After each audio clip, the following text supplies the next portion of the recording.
ಆತ್ಮೀಯವಾದ ಸ್ವಾಗತವನ್ನು ಬಯಸ್ತಾ ಇದ್ದೇನೆ. ಹಾಗೆ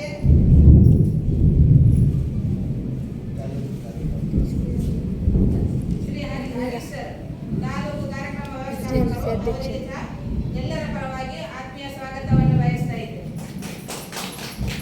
ಹಾಗೆ ನಮ್ಮ ಎಸ್ಡಿಎಂಸಿ ಅಧ್ಯಕ್ಷರಾದ ಶ್ರೀಮತಿ ವೀಣಾ ಇವರಿಗೆ ಕೂಡ ಆತ್ಮೀಯವಾದ ಸ್ವಾಗತವನ್ನು ಬಯಸ್ತಾ ಇದ್ದೇನೆ. ಹಾಗೆ ಉಪಾಧ್ಯಕ್ಷರಾಗಿರುವ ಶ್ರೀಮತಿ ಭಾನುಮತಿ, ಹಾಗೆ ಇಲ್ಲಿ ನೆರೆದಿರುವ ಎಲ್ಲಾ ಪೋಷಕರಿಗೂ ಸಹ ಆತ್ಮೀಯ ಸ್ವಾಗತವನ್ನು ಬಯಸ್ತಾ ಇದ್ದೇನೆ.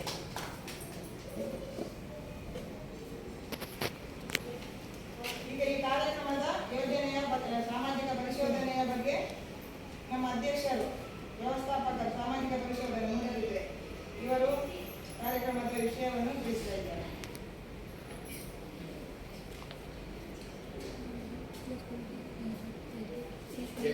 ಎಲ್ರಿಗೂ ನಮಸ್ಕಾರ. ಮಧ್ಯಾಹ್ನ ಏನೋ ಮಳೆ ಬರುವ ಒಂದು ಸೂಚನೆ ಇದೆ. ಸೇರಿದ್ದೀವಿ ಒಂದು ಪೋಷಕರ ಸಭೆಗಾಗಿ.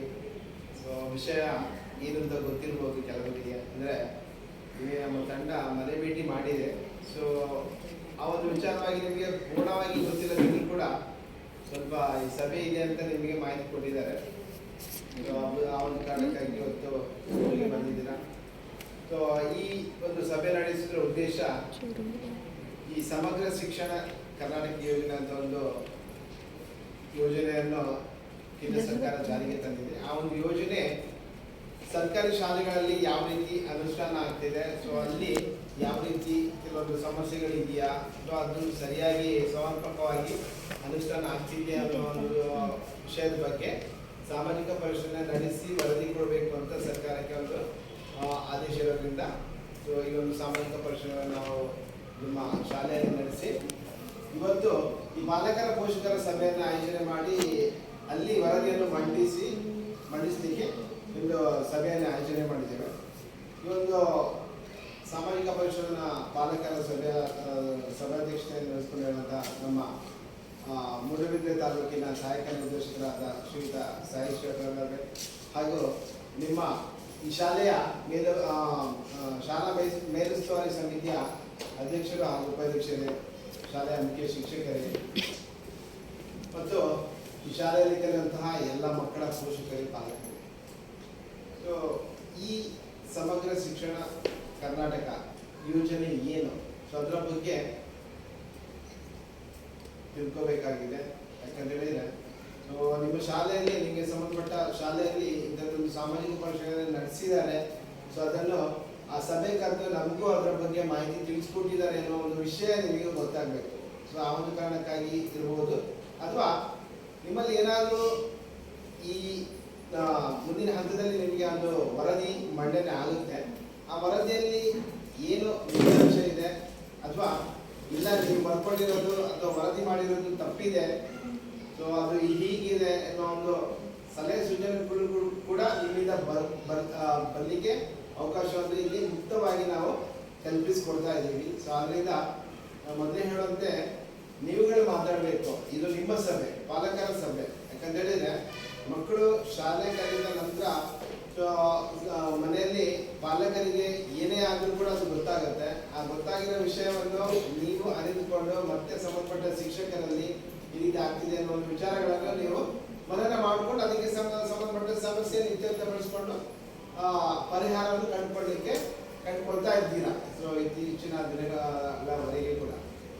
ಆ ಬಾಂಧವ್ಯ ಉತ್ತಮವಾಗಿ ಬೆಳೆದರೆ ಮಾತ್ರ ಶಾಲೆ ಒಂದು ಒಳ್ಳೆಯ ರೀತಿಯಲ್ಲಿ ಸಾಗಲಿಕ್ಕೆ ಅವಕಾಶ ಆಗುತ್ತೆ. ಅದೇ ರೀತಿ ಇವತ್ತಿನ ಸಬ್ಜೆಕ್ಟಿಗೆ ಬರೋದಾದ್ರೆ ಸಮಗ್ರ ಶಿಕ್ಷಣ ಕರ್ನಾಟಕ ಯೋಜನೆ ಏನು, ಇಲ್ಲಿ 2018ರಲ್ಲಿ ಒಂದು ಯೋಜನೆಯನ್ನು ಜಾರಿಗೆ ತರ್ತಾರೆ. ಜಾರಿಗೆ ಹೊಸದಾಗಿ ಇದಕ್ಕೆ ಮರುನಾಮಕರಣ ಮಾಡಿಕೊಂಡು ಇರುವಂಥದ್ದು. ಈ ಹಿಂದೆ ಕೂಡ ಇದು ಹಲವಾರು ಬೇರೆ ಬೇರೆ ಹೆಸರಿನಲ್ಲಿ ಕರೆಯಲ್ಪಡ್ತಾ ಇತ್ತು. ಆದರೆ 2018ರಲ್ಲಿ ಇದಕ್ಕೊಂದು ಸಮಗ್ರವಾದ ರೂಪವನ್ನು ಅರ್ಥಕೊಂಡು ಎಲ್ಲ ಶಾಲೆಗಳಲ್ಲಿ ಇದನ್ನು ಜಾರಿಗೆ ತರಬೇಕು ಅಂತ ಅನ್ನೋ ನಿಟ್ಟಿನಲ್ಲಿ ಅದನ್ನು ಜಾರಿಗೆ ತಂದರು. ಇಲ್ಲಿ ಏನು ಮುಖ್ಯ ವಿಚಾರ ಏನು ಅಂತ ಹೇಳಿದ್ರೆ,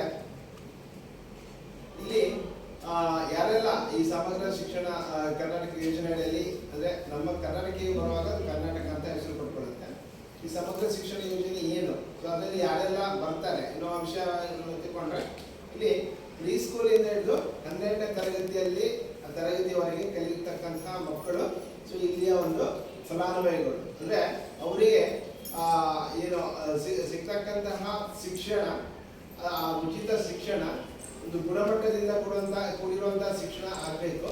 ಸೊ ಆ ಗುಣಮಟ್ಟದಿಂದ ಕೂಡಿರುವಂತಹ ಶಿಕ್ಷಣದ ಜೊತೆಗೆ ಆ ಮಕ್ಕಳ ಕಲಿಕೆಗೆ ಮತ್ತು ಹೆಚ್ಚಿನ ಫಲಿತಾಂಶಗಳನ್ನು ನಿರೀಕ್ಷೆ ಮಾಡಲಿಕ್ಕೆ ಅದು ಸಹಕಾರಿಯಾಗಬೇಕು, ಆ ಗುಣಮಟ್ಟದ ಶಿಕ್ಷಣ. ಇದು ಅದರಲ್ಲಿ ಅಡಗಿಕೊಂಡಿರುವಂಥದ್ದು. ಇನ್ನು ಇದರಲ್ಲಿ ಏನು ಅಂತ ಹೇಳಿದ್ರೆ ಹಂತವಾಗಿ ಮಕ್ಕಳ ಬೆಳವಣಿಗೆ ಆಗ್ತಾ ಬರುತ್ತೆ. ಇವಾಗ ಪ್ರೀ ಸ್ಕೂಲಿಂದ ಹಿಡಿದು 12ನೇ ತರಗತಿಯವರೆಗೆ ನಾವು ನೋಡೋದಾದ್ರೆ ಮಕ್ಕಳು ಹಂತವಾಗಿ ಏನು ತರಗತಿಯಿಂದ ತರಗತಿಗೆ ತೆರಗಡೆ ಆದಂತೆ ಸೊ ಅವರಲ್ಲಿ ಹಲವಾರು ಬದಲಾವಣೆಗಳು ಕಂಡುಕೊಳ್ತೇವೆ. ಸೊ ಆ ಬದಲಾವಣೆಗಳು ಪ್ರಾಥಮಿಕ ಹಂತದಲ್ಲಿ ಇರ್ಬೋದು ಅಥವಾ ಪ್ರೌಢಶಾಲಾ ಹಂತದಲ್ಲಿ ಇರ್ಬೋದು. ಆ ಬದಲಾವಣೆಗೆ ತಕ್ಕ ಹಾಗೆ ಆ ಬದಲಾವಣೆಗಳನ್ನು ಶಾಲಾ ಹಂತದಲ್ಲಿ ಗುರುತಿಸಿಕೊಂಡು ಸೊ ಸಂಬಂಧಪಟ್ಟ ಶಿಕ್ಷಕರು ಸೊ ಆ ಮಕ್ಕಳಿಗೆ ಏನು ಪೂರಕವಾದ ಶಿಕ್ಷಣವನ್ನು ಕೊಡಬೇಕು. ಅದರ ಜೊತೆಗೆ ಅವರಿಗೆ ಆ ವೃತ್ತಿಪರ ಶಿಕ್ಷಣಕ್ಕೆ ಪೂರಕವಾಗುವಂತಹ ಯಾವುದೇ ರೀತಿಯ ತರಬೇತಿ ಇರ್ಬೋದು. ಸೊ ಅದಕ್ಕೆ ಸಂಬಂಧಪಟ್ಟ ಎಲ್ಲ ವಿಚಾರಗಳಲ್ಲಿ ಅವರನ್ನು ಒಂದು ಪರಿಪಕ್ವವಾದಂತೆ 12ನೇ ತರಗತಿವರೆಗೆ ಅವರನ್ನು ಆ ಒಂದು ಹಂತಕ್ಕೆ ತರಬೇತಿ ಅನ್ನೋದು ಮುಖ್ಯ ವಿಚಾರ. ಯಾಕಂತ ಹೇಳಿದ್ರೆ ಸೊ ಮಕ್ಕಳಲ್ಲಿ ಮೇನ್ ಆಗಿ ಇದಕ್ಕೆ ಪಾಲಕರದ್ದು ಕೂಡ ಕೊಡುಗೆ ಇರುತ್ತೆ. ಅಂದ್ರೆ ಆ ಬದಲಾವಣೆಯ ಏನು ಹಂತ ಇದೆ ಅದನ್ನು ಗಮನಿಸಿ ಪಾಲಕರು ಇರ್ಬೋದು, ಪೋಷಕರು ಇರ್ಬೋದು, ಸೊ ಅವರು ಕೂಡ ಅದನ್ನು ಗಮನಿಸಿ ನಿಮ್ಮ ಮಕ್ಕಳ ಅಭಿರುಚಿಯನ್ನು, ಅವರಿಗೆ ಯಾವುದರಲ್ಲಿ ಒಲವಿದೆ, ಆಸಕ್ತಿ ಇದೆ, ಆ ವಿಚಾರಗಳನ್ನು ತಿಳ್ಕೊಂಡು ನೀವು ಸಂಬಂಧಪಟ್ಟ ಶಿಕ್ಷಕರಲ್ಲಿ ಅದರ ಬಗ್ಗೆ ಮಾಹಿತಿ ತಿಳ್ಕೊಂಡಾಗ ಅವರಿಗೂ ಅದನ್ನು ಆ ವಿಚಾರದ ಬಗ್ಗೆ ಗಮನಿಸಿ ಅವರಿಗೆ ಬೇಕಾದಂತಹ ಒಂದು ಏನು ಪೂರಕವಾದಂತಹ ತರಬೇತಿಯನ್ನು ಕೊಡಲಿಕ್ಕೆ ಕೂಡ ಸಹಕಾರಿಯಾಗುತ್ತೆ. ಅಂತಿಮವಾಗಿ ಅದು ನಿಮ್ಮ ಮಕ್ಕಳ ಬೆಳವಣಿಗೆ ಮೇಲೆ ಮತ್ತು ನಿಮ್ಮ ಮಕ್ಕಳ ಒಂದು ಫಲಿತಾಂಶದ ಮೇಲೆ ಅದು ಪ್ರಭಾವ ಬೀರುತ್ತೆ. ಸೊ ಇಲ್ಲಿ ಮತ್ತೊಂದು ವಿಚಾರ, ಇವಾಗ ಸಮಗ್ರ ಶಿಕ್ಷಣ ಯೋಜನೆ ಅಂತ ಹೇಳಿದ್ರೆ ಶಿಕ್ಷಣದಿಂದ ವಂಚಿತರಾದಂತಹ ಒಬ್ಬ ವಿದ್ಯಾರ್ಥಿ ಅವರು ಯಾವ ಒಂದು ಕಾರಣಕ್ಕಾಗಿ ಅವನಿಗೆ ಶಿಕ್ಷಣದಿಂದ ವಂಚಿತನಾಗಿರ್ತಾನೆ. ಸೊ ಅವನ ವಯಸ್ಸಿಗೆ ಅನುಗುಣವಾಗಿ ಮತ್ತೆ ಅವನನ್ನು ಶಾಲೆಗೆ ಅವನಿಗೆ ಶಾಲೆಗೆ ದಾಖಲಾತಿ ಮಾಡಿಕೊಂಡು ಅವನ ವಯಸ್ಸಿಗೆ ಅನುಗುಣವಾಗಿ ಅವನನ್ನು ತರಗತಿಗೆ ಸೇರ್ಪಡೆ ಮಾಡಿಕೊಂಡು ಅವನಿಗೆ ಯಾವ ಹಂತದಲ್ಲಿ ಅಂದ್ರೆ ಇವಾಗ ಉದಾಹರಣೆಯಾಗಿ ಅವನು ಒಂದು 2ನೇ ಕ್ಲಾಸ್ ಕಲಿಯುವಾಗ ಏನೋ ಕಾರಣದಿಂದ ಶಾಲೆ ಬಿಟ್ಟು ಅವನು ಮತ್ತೆ ಶಾಲೆ ಹೋಗಿಲ್ಲ. ಸೊ ಇವಾಗ ಪ್ರಸ್ತುತ ಅವನ ಏನು ಏಜ್ ಒಂದು 5ನೇ ತರಗತಿಗೆ ಸೇರುವ 5ನೇ ತರಗತಿಗೆ ಇರುವ ಮಕ್ಕಳ ವಯಸ್ಸಾಗಿದೆ. ಸೊ ಆವಾಗ ಏನಾಗುತ್ತೆ, ಹುಡುಗನನ್ನು ಅವನಿಗೆ ಮತ್ತೆ ಶಿಕ್ಷಣವನ್ನು ಕೊಡಬೇಕು ಅಂತ ಹೇಳಿದ್ರೆ ಅವರನ್ನು ತಂದು 3ನೇ ಕ್ಲಾಸಿಗೆ ಸೇರಿಸ್ಲಿಕ್ಕೆ ಆಗಲ್ಲ. ಸೊ ಅವನನ್ನು ಮತ್ತೆ ಮುಂದಿನ 5ನೇ ತರಗತಿಗೆ ಸೇರಿಸಿ ಏನು 2ನೇ ತರಗತಿಯಿಂದ 5ನೇ ತರಗತಿವರೆಗೆ ಏನು ಗ್ಯಾಪ್ ಇರುತ್ತೆ ಆ ಗ್ಯಾಪ್ ಅನ್ನು ಸಂಬಂಧಪಟ್ಟ ಶಿಕ್ಷಕರು ಅಲ್ಲಿ ಅವರಿಗೆ ವಿಶೇಷ ರೀತಿಯಲ್ಲಿ ಅವರಿಗೆ ಇದು ಪಾಠವನ್ನು ಕಲಿಸುವುದರ ಮುಖಾಂತರ ಆ ಒಂದು ನಡುವಿನ ಏನು ಗ್ಯಾಪ್ ಇರುತ್ತೆ ಅದನ್ನು ಫಿಲ್ ಮಾಡಲಿಕ್ಕೆ ಈ ಒಂದು ಯೋಜನೆ ಅಡಿಯಲ್ಲಿ ಅವಕಾಶ ಕಲ್ಪಿಸಿಕೊಟ್ಟಿದ್ದಾರೆ. ಸೊ ಅದಕ್ಕೆ ತಕ್ಕದಾಗಿ ಅನುದಾನಗಳು ಬಿಡುಗಡೆ ಆಗುತ್ತೆ. ಬೇರೆ ಬೇರೆ ವಿಚಾರದಲ್ಲಿ ಕೂಡ ಅನುದಾನಗಳು ಬಿಡುಗಡೆ ಆಗುವಂಥದ್ದು. ಸೊ ಈ ಒಂದು ಸಂದರ್ಭದಲ್ಲಿ ಕೆಲವೊಂದು ನಮಗೆ ಸರ್ಕಾರದಿಂದ ಈ ಒಂದು ವಿಚಾರದ ಬಗ್ಗೆ ಒಟ್ಟು 138 ಪ್ರಶ್ನಾವಳಿಗಳನ್ನು ಕೊಟ್ಟು ಸಂಬಂಧಪಟ್ಟ ಶಿಕ್ಷಕರಿರ್ಬೋದು, ಪೋಷಕರಿರ್ಬೋದು ಅಥವಾ ಆ ಮಕ್ಕಳಿರ್ಬೋದು, ಸೊ ಅವರಿಗೆ ಆ ಒಂದು ಪ್ರಶ್ನಾವಳಿಗಳನ್ನು ಕೇಳಿ ಆ ವಿಚಾರಗಳನ್ನು ಪಡ್ಕೊಂಡು ಅದನ್ನು ವರದಿ ಮಾಡಿಕೊಂಡು ಅದನ್ನು ಮತ್ತೆ ನಿಮ್ಮ ಸಭೆಯ ಮುಂದೆ ಇಟ್ಟು ಅದಕ್ಕೆ ಚರ್ಚೆ ಮಾಡಿಕೊಳ್ಳಲಿಕ್ಕೆ ಮುಕ್ತ ಅವಕಾಶವನ್ನು ಕಲ್ಪಿಸಿಕೊಟ್ಟು ಅಂತಿಮವಾಗಿ ಆ ವರದಿಗಳನ್ನು ಸರ್ಕಾರಕ್ಕೆ ಕಳಿಸಿಕೊಡುವಂತ ಒಂದು ಪ್ರಕ್ರಿಯೆ ಈ ಒಂದು ಹಂತದಲ್ಲಿ ಆಗುವಂಥದ್ದು. ಸೊ ನಿರಂತರವಾಗಿ 5 ವರ್ಷಗಳಲ್ಲಿ ಎಲ್ಲಾ ಶಾಲೆಗಳಲ್ಲಿ ಒಂದು ಸಮಗ್ರ ಶಿಕ್ಷಣ ಯೋಜನೆ ಅದರ ಸಾಮಾಜಿಕ ಪರಿಶೀಲನೆ ನಡೀಲಿಕ್ಕಿದೆ. ಸೊ ಎಲ್ರಿಗೂ ಹೊಸದು, ನಮಗೂ ಹೊಸ ಸಬ್ಜೆಕ್ಟ್ ಇದು. ಸೊ ಹೊಸ ವಿಷಯ, ನಾವು ಇದರಲ್ಲಿ ಕಲಿತು ತಿಳ್ಕೊಳ್ಳುವಂತ ಹಲವಾರು ವಿಚಾರಗಳಿವೆ. ಯಾರು ಇದು ಅಂದ್ರೆ ಹೆಚ್ಚಾಗಿ ನಾವು ಹೋದಾಗ ಎಲ್ಲ ಶಾಲೆಗಳಿಗೆ ಈ ಒಂದು ವಿಷಯ ಹೊಸ ವಿಷಯ, ಅವರಿಗೂ ತಕ್ಷಣವಾಗಿ ಇದಕ್ಕೆ ಸ್ಪಂದಿಸಲಿಕ್ಕೆ ಸ್ಪಂದನೆ ಖಂಡಿತ ಇರುತ್ತೆ. ಆದ್ರೆ ಆ ವಿಚಾರದ ಬಗ್ಗೆ ಸ್ವಲ್ಪ ಮಾಹಿತಿಯ ಕೊರತೆ ಇರೋದ್ರಿಂದ ಸೊ ಅವರಿಗೆ ಸ್ವಲ್ಪ ಸಮಸ್ಯೆ ಆಗಿರೋದಂತೂ ಹೌದು. ಈ ಹಿಂದೆ ನಾವು ಮಾಡಿರುವಂತ ಎಲ್ಲಾ ಶಾಲೆಗಳಲ್ಲಿ ಕೂಡ ಅದನ್ನು ಕನ್ಸಿಡರ್ ಮಾಡಿದ್ರೆ ಸೊ ಈ ತರ ವಿಚಾರಗಳಿವೆ. ಸೊ ಅದೇನೇ ಇರಲಿ, ಒಟ್ಟಾರೆಯಾಗಿ ಈ ಸಮಗ್ರ ಶಿಕ್ಷಣ ನಾನು ಒಟ್ಟಾಗಿ ಹೇಳಬೇಕು ಅಂತ ಹೇಳಿದ್ರೆ, ನಿಮ್ಮೊಬ್ಬ ಈ ಸರ್ಕಾರಿ ಶಾಲೆಗಳಲ್ಲಿ ಯಾರು ಮಕ್ಕಳು ಈಗ ಏನು ಶಿಕ್ಷಣವನ್ನು ಪಡೀತಾ ಇದ್ದಾರೆ, ಸೊ ಆ ಮಕ್ಕಳು ಪ್ರೀ ಸ್ಕೂಲಿಂದ ಹಿಡಿದು 12ನೇ ತರಗತಿವರೆಗೆ ಏನು ಅವರು ಶಿಕ್ಷಣವನ್ನು ಪಡ್ಕೊಳ್ತಾರ, ಆ ಶಿಕ್ಷಣ ಯಾವುದೇ ರೀತಿಯ ಲಿಂಗ ತಾರತಮ್ಯವಿಲ್ಲದೆ ಅವರಿಗೆ ಸಿಗ್ಬೇಕು ಮತ್ತು ಎಲ್ರಿಗೂ ಸಮಾನವಾಗಿ ಸಿಗ್ಬೇಕು. ಸೊ ಆ ಸಿಕ್ಕಂತ ಏನು ಶಿಕ್ಷಣ ಅವರ ಆ ಶಿಕ್ಷಣದ ಜೊತೆಗೆ ಅವರ ಒಂದು ವೃತ್ತಿ ಜೀವನಕ್ಕೆ ಏನು ಸಹಾಯಕವಾಗುವಂತಹ ಒಂದು ತರಬೇತಿ ಅಥವಾ ಅದಕ್ಕೆ ಪೂರಕವಾದ ಒಂದು ಏನು ಶಿಕ್ಷಣವನ್ನು ಪಡ್ಕೊಳ್ಳೋದಂಥದ್ದು ಕೂಡ ಈ ಒಂದು ಯೋಜನೆಯಲ್ಲಿ ನಾವು ಮುಖ್ಯವಾಗಿ ಗುರುತಿಸ್ತಕ್ಕಂಥ ಒಂದು ವಿಷಯ.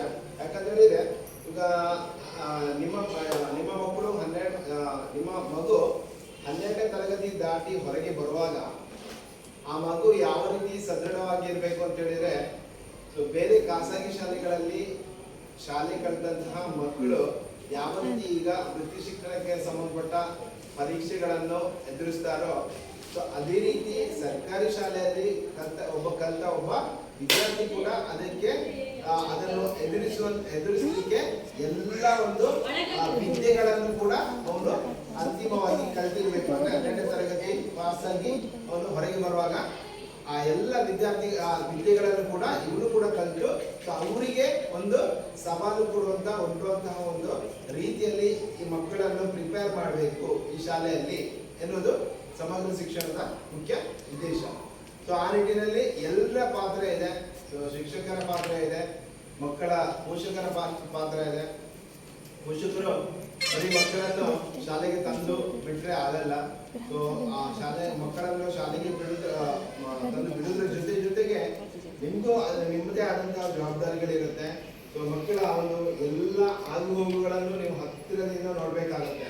ನೀವು ನೋಡಿ, ಸೊ ಅಲ್ಲಿ ಮಕ್ಕಳಲ್ಲಿ ಏನಾದ್ರೂ ಬದಲಾವಣೆಗಳು ಆಗ್ತಾ ಇದೆಯಾ, ಆ ಬದಲಾವಣೆಗಳು ಯಾಕೆ ಆಗ್ತಾ ಇದೆ, ಸೊ ಇವೆಲ್ಲವನ್ನು ನೀವು ಕೂಡ ಗಮನಿಸಿ ಸಂಬಂಧಪಟ್ಟ ಶಿಕ್ಷಕರ ಜೊತೆ ನಿರಂತರ ಸಂಪರ್ಕವನ್ನು ಇಟ್ಕೊಂಡಾಗ ಅಲ್ಲಿ ಸಮಸ್ಯೆಗಳು ಆದರೂ ಕೂಡ ಅದನ್ನು ಆದಷ್ಟು ಬೇಗ ಆ ಸಮಸ್ಯೆಗಳನ್ನು ಪರಿಹಾರ ಕಂಡುಕೊಂಡು ಮಕ್ಕಳು ದಾರಿ ತಪ್ಪದಾಗೆ ನಾವು ಮಾಡ್ಕೊಳ್ಳಿಕ್ಕೆ ಅಲ್ಲಿ ಅವಕಾಶ ಇದೆ. ಸೊ ಅದರಿಂದ ಏನು ಪೋಷಕರ ಕೊಡುಗೆ ಕೂಡ ಬಹಳಷ್ಟು ಮುಖ್ಯ ಆಗಿದೆ.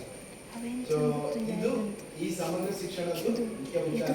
ಸೊ ಇದರ ಬಗ್ಗೆ ನಾವು ಈಗಾಗಲೇ ಎಲ್ಲ ವಿಚಾರಗಳನ್ನು ಏನು ಕೇಳಬೇಕು ಸಂಬಂಧಪಟ್ಟ ಪೋಷಕರಿಗೆ ಕೇಳಿದ್ದೀವಿ, ಸಂಬಂಧಪಟ್ಟ ಶಿಕ್ಷಕರಿಗೆ ಕೇಳಿದ್ದೇವೆ, ಮಕ್ಕಳ ಜೊತೆ ನಾವು ಬೆರೆತಿದ್ದೇವೆ. ಸೊ ಅದೇ ರೀತಿ ಮಕ್ಕಳಿಗೆ ಪಾಠದ ವಿಷಯದ ಜೊತೆಗೆ ಪಠ್ಯೇತರ ವಿಷಯಗಳಲ್ಲಿ ಎಷ್ಟರ ಮಟ್ಟಿಗೆ ಅವರಿಗೆ ಒಂದು ನಾಲೆಜ್ ಇದೆ, ಅವರ ಎಷ್ಟರ ಮಟ್ಟಿಗೆ ಅವರ ಹತ್ರ ಒಂದು ಅವರ ನಾಲೆಜ್ ಇದೆ ಅನ್ನುವ ವಿಚಾರದಲ್ಲಿ ಕೂಡ ನಾವು ಕೆಲವೊಂದು ತರಗತಿಗೆ ಭೇಟಿ ಕೊಟ್ಟು ಸೊ ಅವರನ್ನು ಕೆಲವೊಂದು ಪ್ರಶ್ನೆಗಳನ್ನು ಅವರಿಗೆ ಅಂದ್ರೆ ಜನರಲ್ ಆಗಿ ನಾವು ಕೇಳುವಂತಹ ಪ್ರಶ್ನೆಗಳನ್ನು ಅವ್ರ ಹತ್ರ ಕೇಳಿದ್ದೇವೆ. ಸೊ ಬಂದಿರುವಂತಹ ಮಾಹಿತಿಗಳು ಆದ್ರೂ ಕೂಡ ಇನ್ನೂ ಕೂಡ ಉತ್ತಮವಾಗಿ ಅವರಿಗೆ ಶಿಕ್ಷಣವನ್ನು ಕೊಡುವುದರ ಜೊತೆಗೆ ಏನು ಸಮಾಜದ ಒಂದು ಅವರಿಗೆ ಬೇಸಿಕ್ ಆಗಿ ಏನು ತಿಳ್ಕೋಬೇಕು ಆಗುವಗಳು ಅಥವಾ ಅವರಿಗೆ ಆ ವಿದ್ಯಾರ್ಥಿಗಳ ಮಟ್ಟದಲ್ಲಿ ಏನು ಅವರು ತಿಳ್ಕೊಳ್ಳುವಂತಹ ವಿಚಾರಗಳಿವೆ. ಸೊ ಅವುಗಳನ್ನು ಕೂಡ ಶಿಕ್ಷಣದ ಜೊತೆಗೆ ಅವರಿಗೆ ಅಂತ ವಿಚಾರಗಳು ಸಿಕ್ಕಿದ್ರೆ ಬಹುಶಃ ಅವರಿಗೆ ಮತ್ತು ಮುಂದಿನ ದಿನಗಳಲ್ಲಿ ಅವರಿಗೆ ಒಂದು ಒಳ್ಳೆಯ ಅವರ ಬೆಳವಣಿಗೆಯಲ್ಲಿ ಸಹಕಾರಿಯಾಗಲಿಕ್ಕೆ ಸಾಧ್ಯತೆಗಳಿವೆ ಅಂತ ನಾವು ಕಂಡುಕೊಂಡಿದ್ದೇವೆ. ಸೊ ಅದರೊಟ್ಟಿಗೆ ಈ ಸಾಮಾಜಿಕ ಪರಿಶೀಲನೆ ಬಗ್ಗೆ ಹೇಳಬೇಕು ಅಂತ ಹೇಳಿದ್ರೆ ನಾವು ಈಗಾಗಲೇ ಅದರ ಬಗ್ಗೆ ಮಾತಾಡಿದ್ವಿ. ಅಂದ್ರೆ ಏನು ನಾವು ಮುಖ್ಯವಾಗಿ ನಾವು ಬಹಳಷ್ಟು ಒತ್ತು ಕೊಡ್ತೇವೆ. ಅಂದ್ರೆ ಒಂದು ಪಾರದರ್ಶಕತೆ, ಉತ್ತರದಾಯಿತ್ವ, ಜನರ ಸಹಭಾಗಿತ್ವ. ಸೊ ಇಲ್ಲಿ ಪಾರದರ್ಶಕತೆ ಅಂತ ಹೇಳಿದ್ರೆ ಈ ಒಂದು ಸಾಮಾಜಿಕ ಪರಿಶೀಲನಾ ಪ್ರಕ್ರಿಯೆಯನ್ನು ನಾವು ಇಲ್ಲಿ ಮಾತ್ರ ಮಾಡ್ತಾ ಇಲ್ಲ. ನಿಮಗೆ ಯಾರಾದ್ರೂ ಗ್ರಾಮ ಪಂಚಾಯಿತಿಯ ಒಂದು ಸಭೆಗಳಲ್ಲಿ ಹಾಜರಾಗುವವರಿಗೆ ಬಹುಶಃ ಹತ್ತಿರದಿಂದ ಗೊತ್ತಿದೆ. ಸೊ ನಿರಂತರವಾಗಿ ಮಹಾತ್ಮ ಗಾಂಧಿ ನರೇಗಾ ಯೋಜನೆ ಹಾಗೂ ದೀನ ಹಣಕಾಸು ಯೋಜನೆಯ ಒಂದು ಸಾಮಾಜಿಕ ಪರಿಶೀಲನೆಯನ್ನು ನಾವು ಗ್ರಾಮ ಪಂಚಾಯತ್ ಮಟ್ಟದಲ್ಲಿ ಮಾಡ್ತಾ ಬರ್ತಾ ಇದ್ದೇವೆ. ಸೊ ಇಲ್ಲಿ ನಮಗೆ ಇದು ಹೊಸದಾಗಿ ಈ ಒಂದು ಆರ್ಥಿಕ ವರ್ಷದಿಂದ ಈ ಸಮಗ್ರ ಶಿಕ್ಷಣದ ಒಂದು ಸಾಮಾಜಿಕ ಜವಾಬ್ದಾರಿ ಕೂಡ ಬಂದಿದೆ. ಸೊ ಅದರೊಟ್ಟಿಗೆ ಮಧ್ಯಾಹ್ನ ಉಪಹಾರ ಯೋಜನೆ ಒಂದು ಸಾಮಾಜಿಕ ಪರಿಶೀಲನೆಯನ್ನು ಕೂಡ ನಾವು ಮಾಡ್ತಾ ಬರ್ತಾ ಇದ್ದೀವಿ. ಸೊ ಹಾಗಾಗಿ ಇಲ್ಲಿ ಪಾರದರ್ಶಕತೆ ಅಂತ ಹೇಳಿದ್ರೆ ನಾವು ನಿಮ್ಮಲ್ಲಿ ಒಬ್ಬರಾಗಿ ಈ ಒಂದು ಪರಿಶೋಧನೆಯನ್ನು ಮಾಡುವಂಥದ್ದು. ಇಲ್ಲಿ ನಾವು ಆಡಿಟಿಗೆ ಬಂದಿದ್ದೇವೆ, ಆ ಥರ ಈ ಥರ ಅಂತ ಏನಿಲ್ಲ. ನಾವು ನಿಮ್ಮಲ್ಲಿ ಒಬ್ಬರಾಗಿ ನಿಮ್ಮಲ್ಲಿ ಬೆರೆತು ಆ ವಿಷಯಗಳನ್ನು ನಾವು ನೀವಾಗಿದ್ರೆ ಯಾವ ರೀತಿ ಒಂದು ಮಾಹಿತಿಯನ್ನು ಕೊಡ್ತಾ ಇದ್ವಿ ಅಥವಾ ನಿಮ್ಮಿಂದ ನಾವು ಏನು ಬಯಸ್ತಾ ಇದ್ವಿ ಅನ್ನೋ ಒಂದು ವಿಚಾರವನ್ನು ತಳಮಟ್ಟಕ್ಕೆ ಹೋಗಿ ಸೊ ಆ ಒಂದು ವಿಚಾರಗಳನ್ನು ಪಡ್ಕೊಂಡು ಸೊ ಅದನ್ನು ಕ್ರೋಢೀಕರಣ ಮಾಡಿಕೊಂಡು ಆ ಒಂದು ಕರಡು ವರದಿ ಪ್ರತಿಯನ್ನು ನಿಮ್ಮ ಮುಂದೆ ಮಂಡನೆ ಮಾಡುವಂಥದ್ದು ಮಾಡಿ ಸೊ ಅದರಲ್ಲಿ ಏನಾದರೂ ಬದಲಾವಣೆಗಳಿದ್ರೆ ಸೊ ಈ ಒಂದು ಸಭೆಯಲ್ಲಿ ನಮಗೆ ಅದಕ್ಕೆ ನಿಮ್ಮ ಹತ್ರನೇ ಸಲಹೆ ಸೂಚನೆಗಳನ್ನು ಕೇಳಿ ಸೊ ಯಾವ ರೀತಿ ನಾವು ಅದನ್ನು ಮುಂದಿನ ಹಂತದಲ್ಲಿ ಸಮರ್ಪಕವಾಗಿ ಮಾಡ್ಕೊಳ್ಳಿಕ್ಕೆ ಸರ್ಕಾರಕ್ಕೆ ನಾವು ಸಲಹೆ ಕೊಡಬಹುದು ಅನ್ನೋ ಒಂದು ವಿಚಾರಗಳನ್ನು ಕೂಡ ಇಲ್ಲಿ ನಾವು ಈ ಸಭೆಯಲ್ಲಿ ಮಾಡ್ಕೊಳ್ತೇವೆ. ಸೊ ಹಾಗೆ ಉತ್ತರದಾಯಿತ್ವದ ಬಗ್ಗೆ ಹೇಳಬೇಕು ಅಂತ ಹೇಳಿದ್ರೆ ನಿಮ್ಮ ಶಾಲೆಯಲ್ಲಿ ಯಾವುದೇ ಒಂದು ಸಮಸ್ಯೆಗಳು ಸಂಭವಿಸಿದಾಗ ಅಥವಾ ಯಾವುದೇ ಒಂದು ಸಮಸ್ಯೆಗಳು ಇದ್ರೂ ಕೂಡ ಅದನ್ನು ನೀವು ಅದಕ್ಕೆ ಪರಿಹಾರವನ್ನು ಕಂಡುಕೊಳ್ಳಲಿಕ್ಕೆ ಮುಖ್ಯ ಶಿಕ್ಷಕರು ಇರ್ತಾರೆ. ಸೊ ನೀವು ಅವರ ಮುಖಾಂತರ ಭೇಟಿಯಾಗಿ ಏನೇ ವಿಚಾರಗಳಿದ್ರು ಕೂಡ ಸೊ ಅದನ್ನು ಅವರಿಗೆ ಹೇಳಿ ನೀವು ಪರಿಹಾರವನ್ನು ಕಂಡುಕೊಳ್ಳಿಕ್ಕೆ ಅವಕಾಶ ಇದೆ. ಸೊ ಇನ್ನು ಮೂರನೇ ವಿಚಾರ ಜನರ ಸಹಭಾಗಿತ್ವ. ಇವಾಗ ಏನು ಉತ್ತರದಾಯಿತ್ವ ಹಂತ ಹಂತವಾಗಿ ಹೋಗುತ್ತೆ, ಇಲ್ಲ ಆಗಿಲ್ಲ ಅಂತ ಹೇಳಿದ್ರೆ ಮತ್ತೆ ನಿಮ್ಮ ಬೇರೆ ಬೇರೆ ಇಲಾಖೆಗಳಿಗೆ ಹೋಗುತ್ತೆ. ಹೀಗೆ ಎಲ್ಲದಕ್ಕೂ ಅವಕಾಶ ಕಲ್ಪಿಸಿಕೊಟ್ಟಿದ್ದಾರೆ. ಸೊ ಅದು ಬೇಡ, ಇವಾಗ ನಮಗೆ ಎಲ್ಲಿಗೆ ಸೀಮಿತ ಮಾಡಲ್ಲ. ಯಾಕಂದ್ರೆ ನಮ್ಮ ಸಮಸ್ಯೆಗಳನ್ನೆಲ್ಲ ಶಾಲೆಯಲ್ಲಿ ಇತ್ಯರ್ಥ ಪಡಿಸ್ಕೊಳ್ಳುವಂಥದ್ದು.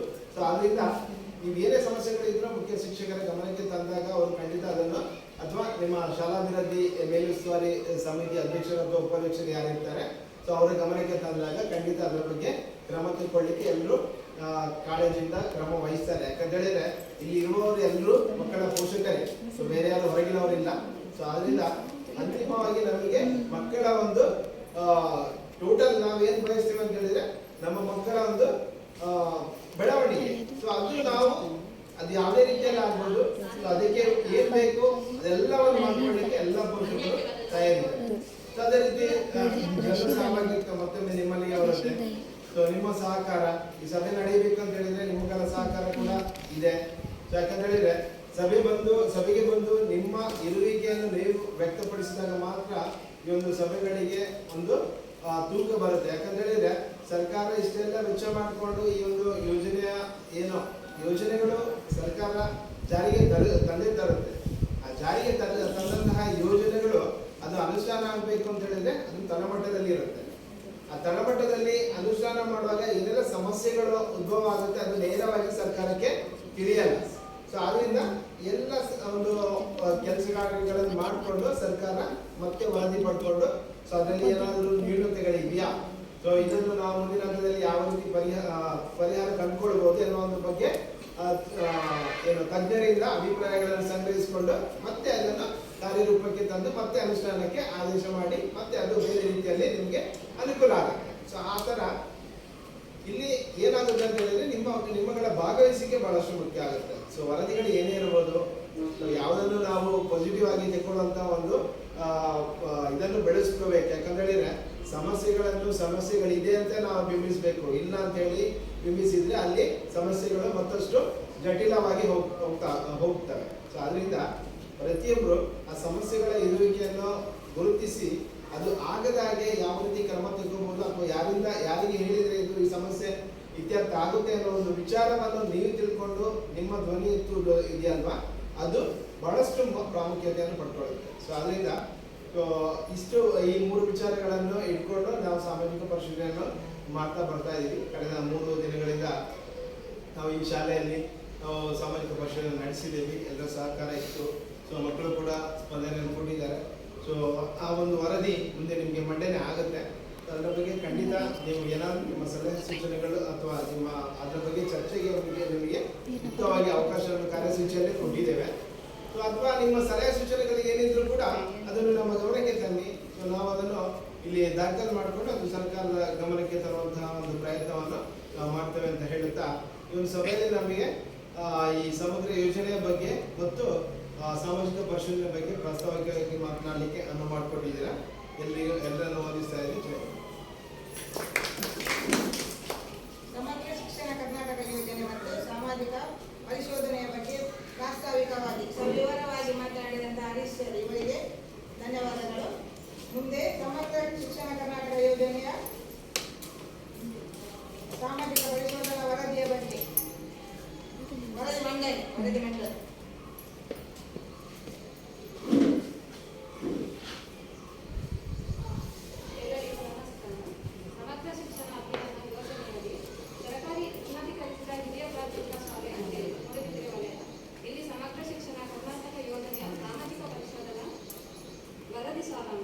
ವಿದ್ಯಾರ್ಥಿಗಳಿಗೆ ಸಂಬಂಧಿಸಿರುವುದು ವಿದ್ಯಾರ್ಥಿಗಳು ಪಠ್ಯಪುಸ್ತಕಗಳನ್ನು ಪಡೆದಿರುತ್ತಾರೆ, ಮಕ್ಕಳು ಅಭ್ಯಾಸ ಪುಸ್ತಕಗಳನ್ನು ಪಡೆದಿರುತ್ತಾರೆ, ಮಕ್ಕಳು ಸಮವಸ್ತ್ರವನ್ನು ಪಡೆದಿರುತ್ತಾರೆ, ಮಕ್ಕಳು ವಿದ್ಯಾರ್ಥಿ ವೇತನವನ್ನು ಪಡೆದಿರುತ್ತಾರೆ.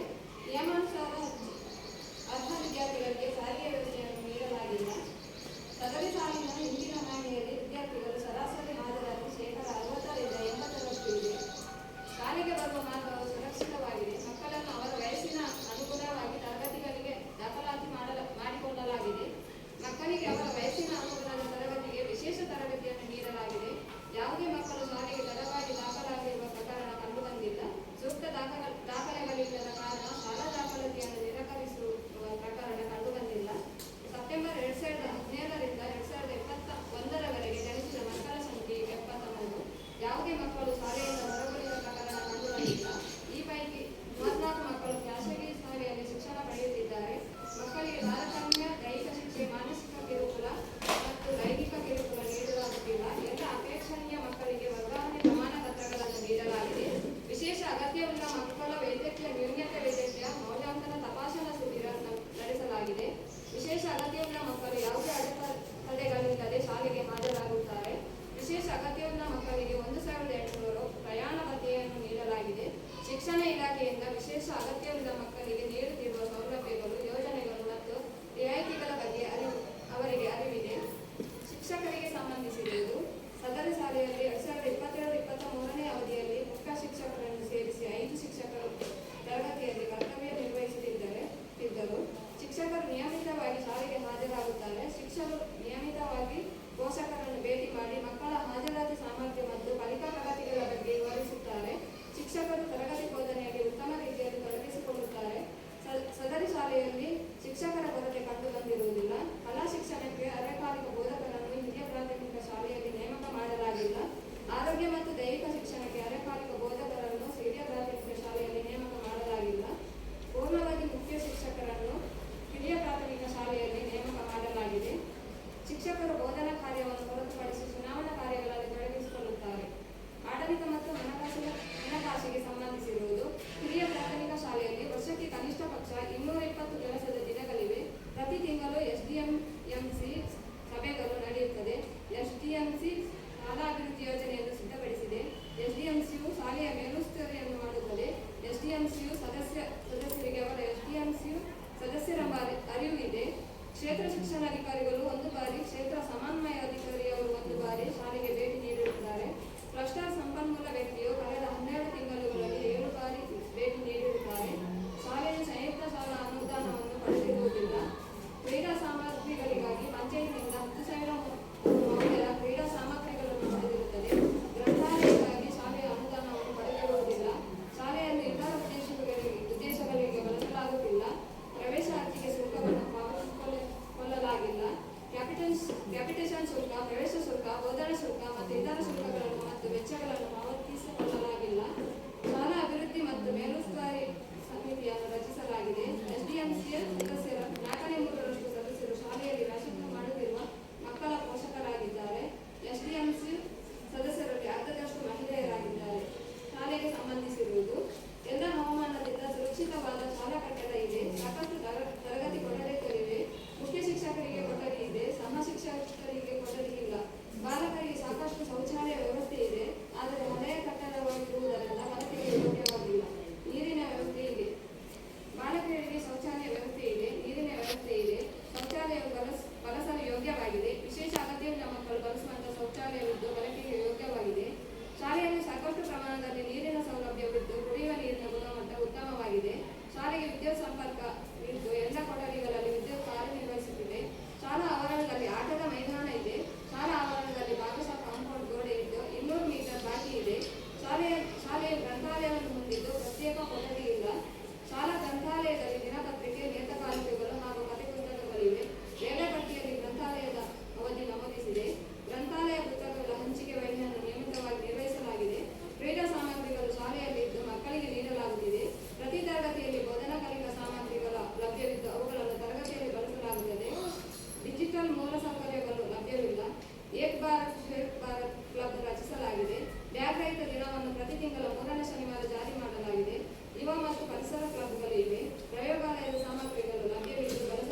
ವೈದ್ಯಕೀಯ ದೂರವಾಣಿ ಸಂಖ್ಯೆಗಳನ್ನು ಪ್ರದರ್ಶಿಸಲಾಗಿದೆ.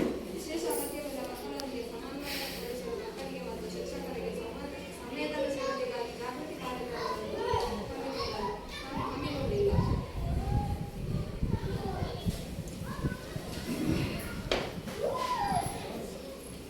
ಸಮಗ್ರ ವರದಿಯನ್ನು ಮಂಡನೆ ಮಾಡಿದ ಮೇಡಮ್ಗೆ ಧನ್ಯವಾದಗಳು. ಇಂದಿನ ಕಾರ್ಯಕ್ರಮ ಸಾಮಾಜಿಕ ಪರಿಶೋಧನಾ ವರದಿಯ ಬಗ್ಗೆ ಪಾಲಕರ ಮತ್ತು ಪೋಷಕರ ಬಗ್ಗೆ ವರದಿ ಮಂಡನೆ ಮಾಡಿದ್ದಾರಲ್ಲ, ನಿಮಗೇನಾದರೂ ಹೇಳುವಂಥದ್ದಿದ್ರೆ ಈಗ ಸರ್ ಅವರ ಹತ್ರ ನೀವು ಪ್ರಶ್ನೆಗಳನ್ನು ಕೇಳಿ ಅದರ ಬಗ್ಗೆ ಚರ್ಚೆ ನಡೆಸಬೇಕು.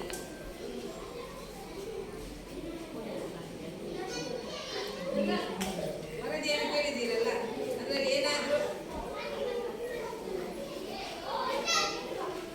ವರದಿ ಬಗ್ಗೆ ಒಪ್ಪಿಗೆ ಇದೆಯಾ? ಸರಿ ಇದೆಯಾ ವರದಿ? ಬರೆದಿರೋದು ಯಾವುದು ತಪ್ಪಿಲ್ಲ. ನಾವು ಬರ್ಕೊಂಡಿರೋದು ತಪ್ಪಿರ್ಬೋದು, ಅದನ್ನ ನೀವು ಹೇಳಬೇಕು. ಅದು ಸರಿ ಇಲ್ಲ ಸರ್, ಈ ಥರ ಇರಬೇಕು.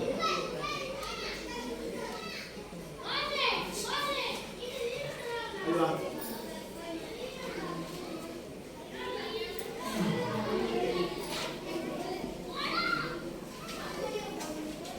ಏನಿಲ್ವಾ? ಒಪ್ಪಿಗೆ ಇದೆಯಾ ವರದಿಗೆ?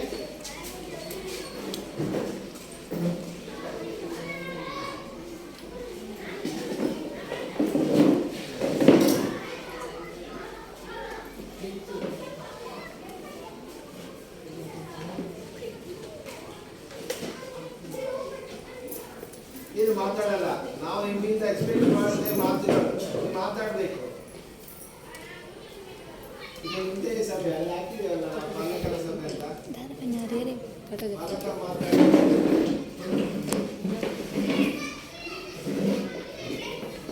ನೀವು ಮುಂದೆ ಬನ್ನಿ. ಯಾರು ಇಟ್ಕೊಂಡಿಲ್ಲ?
ಇದು ಆಗಬೇಕು ಅಂತ ಹೇಳಿ ನಾವು ಒಂದು ರೆಕಾರ್ಡ್ ಮಾಡ್ತೇವೆ.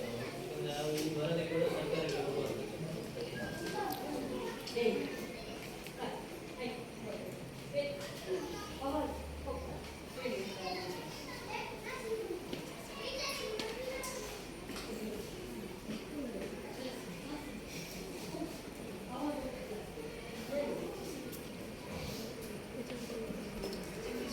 ಇದ್ರದ್ದು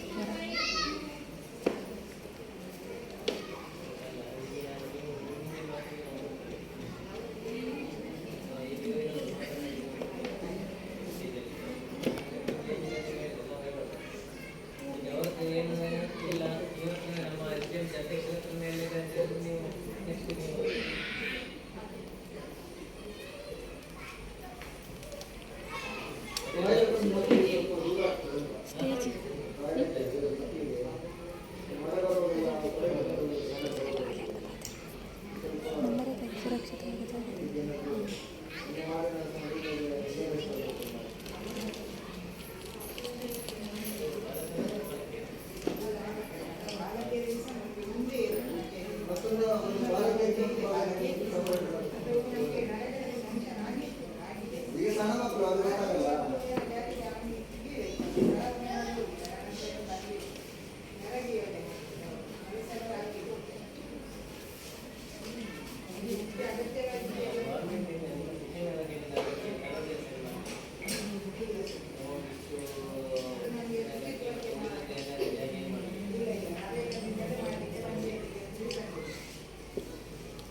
ಪ್ರೆಸಿಡೆನ್ಸಿಯಲ್ಲಿ ಕೂಡ ಬರ್ತದೆ. ಎಲ್ಲ ಶಾಲೆಗಳಿಗೆ ಶಿಕ್ಷಣ ಇಲಾಖೆ ಎಷ್ಟು ಅಂತ ಹೇಳ್ಬೋದು. 60% ಶಿಕ್ಷಣ ಇಲಾಖೆ, 40% ನರೇಗಾದಿಂದ. ನಮಗೆ ಆಗಿ ಬಂದಿದೆ ನರೇಗಾದಿಂದ ಮಾಡುವಂಥ ಅದನ್ನು ನೋಟ್ ಮಾಡ್ಕೊಳ್ಳಿ.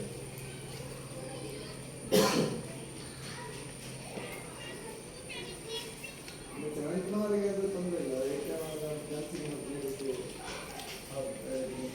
ಅದೆಲ್ಲ ಮೂಲಭೂತ ಸೌಕರ್ಯ ಆಗಿದೆ.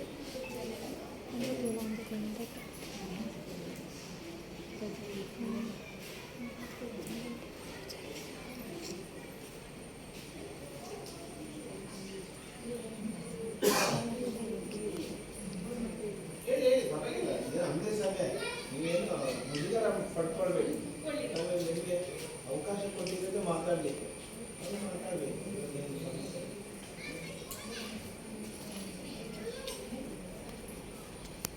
ಹೆಚ್ಚಿನ ಪೋಷಕರು ಭಾಗವಹಿಸಿದೆ.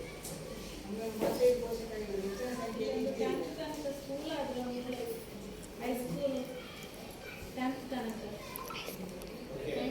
ಇನ್ನೂ ಒಂದೇ ತರಗತಿವರೆಗೆ ಇಲ್ಲೇ ಶಿಕ್ಷಣ ಸಿಗಬೇಕು ಅಂತ ಅಲ್ಲ ಮಕ್ಕಳಿಗೆ ಈಗ ಮಾತಾಡಿದ್ದೆ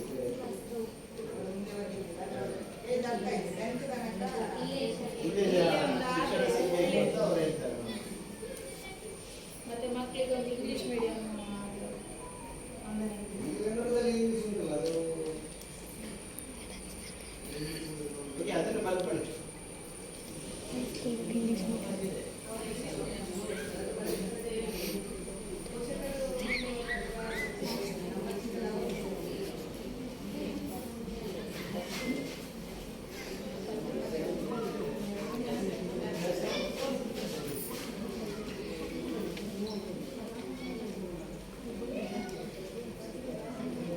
ಬೇರೆ ಏನಾಗ್ತಿದೆ ಬೇರೆ ಈಗ ಇದೆಯಾ ಕ್ಲಾಸ್ ಎಲ್ಲ 1 to 7 ಕ್ಲಾಸ್ ಉಂಟಲ್ಲ, ಇದರಲ್ಲಿ ಒಂದೇ ತರಗತಿಗೆ ಹಾಗೆ ಮಾಡಿ ಕ್ಲಾಸ್ ಮಾಡಬೇಕಾಗುತ್ತೆ. ಅದೇ ನಮ್ಮ ಸರ್ಕಾರಿ ಶಾಲೆಯಲ್ಲಿ ನಲಿಕಲಿ ತರಗತಿ ಅಂತ ಇದೆ ಸರ್. ಅದು 1, 2, 3 ಅದು ಯೋಜನೆಯೇ ಹಾಗೆ 1, 2, 3ನೇ ಮಕ್ಕಳು ಒಟ್ಟಿಗೆ ಕಲಿಯುವಂತ.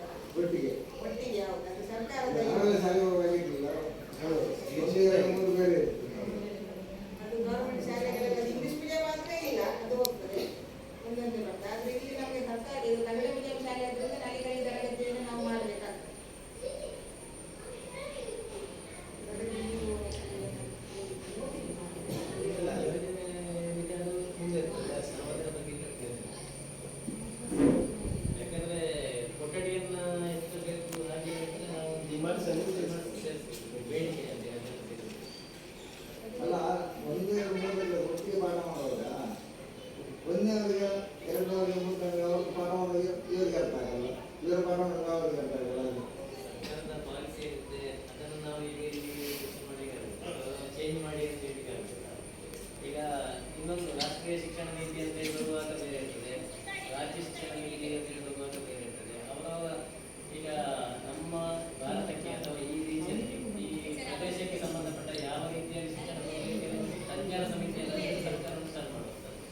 ಈಗ HM ಅವರು ಹೇಳಿದ ರೀತಿಯಲ್ಲಿ ನಲಿಕಲಿ ಎಂಬುದು ಅವರ ಒಂದು ಹೀಗೆ ಮಕ್ಕಳೆಲ್ಲ ಕೂರಿಸಿದ್ರೆ ಅವರಿಗೆ ನಾಲೆಜ್ ಬರ್ತದೆ ಅಂತ ಹೇಳುವಂಥದ್ದು ಅವರ ತಜ್ಞರ ಸಮಿತಿಯ ಮೇಲ್ಗಡೆ ಇರುವಂಥ ಒಂದು ಸರ್ಕಾರದ ಆದೇಶಕ್ಕೆ ಮತ್ತು ಅದನ್ನು ಅನುಷ್ಠಾನ ಮಾಡಬೇಕು. ಅದನ್ನು ನಾವು ಈ ಸಭೆಯಲ್ಲಿ ಇಲ್ಲ ಅದು ಅಂತೇಳಿ ನಾವು ಮಾಡಲಿಕ್ಕಿಲ್ಲ.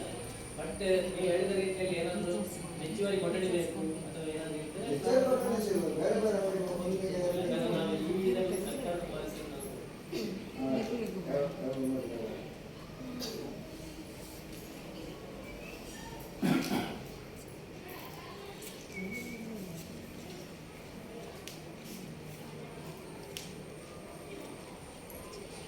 ಈಗ ಅವರು ವರದಿ ಓದಿದ್ದಾರೆ. ವರದಿಯಲ್ಲಿ ಕೆಲವು ವಿಚಾರಗಳಿದೆ. ಅಂದರೆ ಮಕ್ಕಳಿಗೆ ಸಿಗುವಂಥ ಒಂದು ಬೇರೆ ಅದು ಗುಡ್ ಟಚ್ ಇರ್ಬೋದು, ಬ್ಯಾಡ್ ಟಚ್ ಅಂತ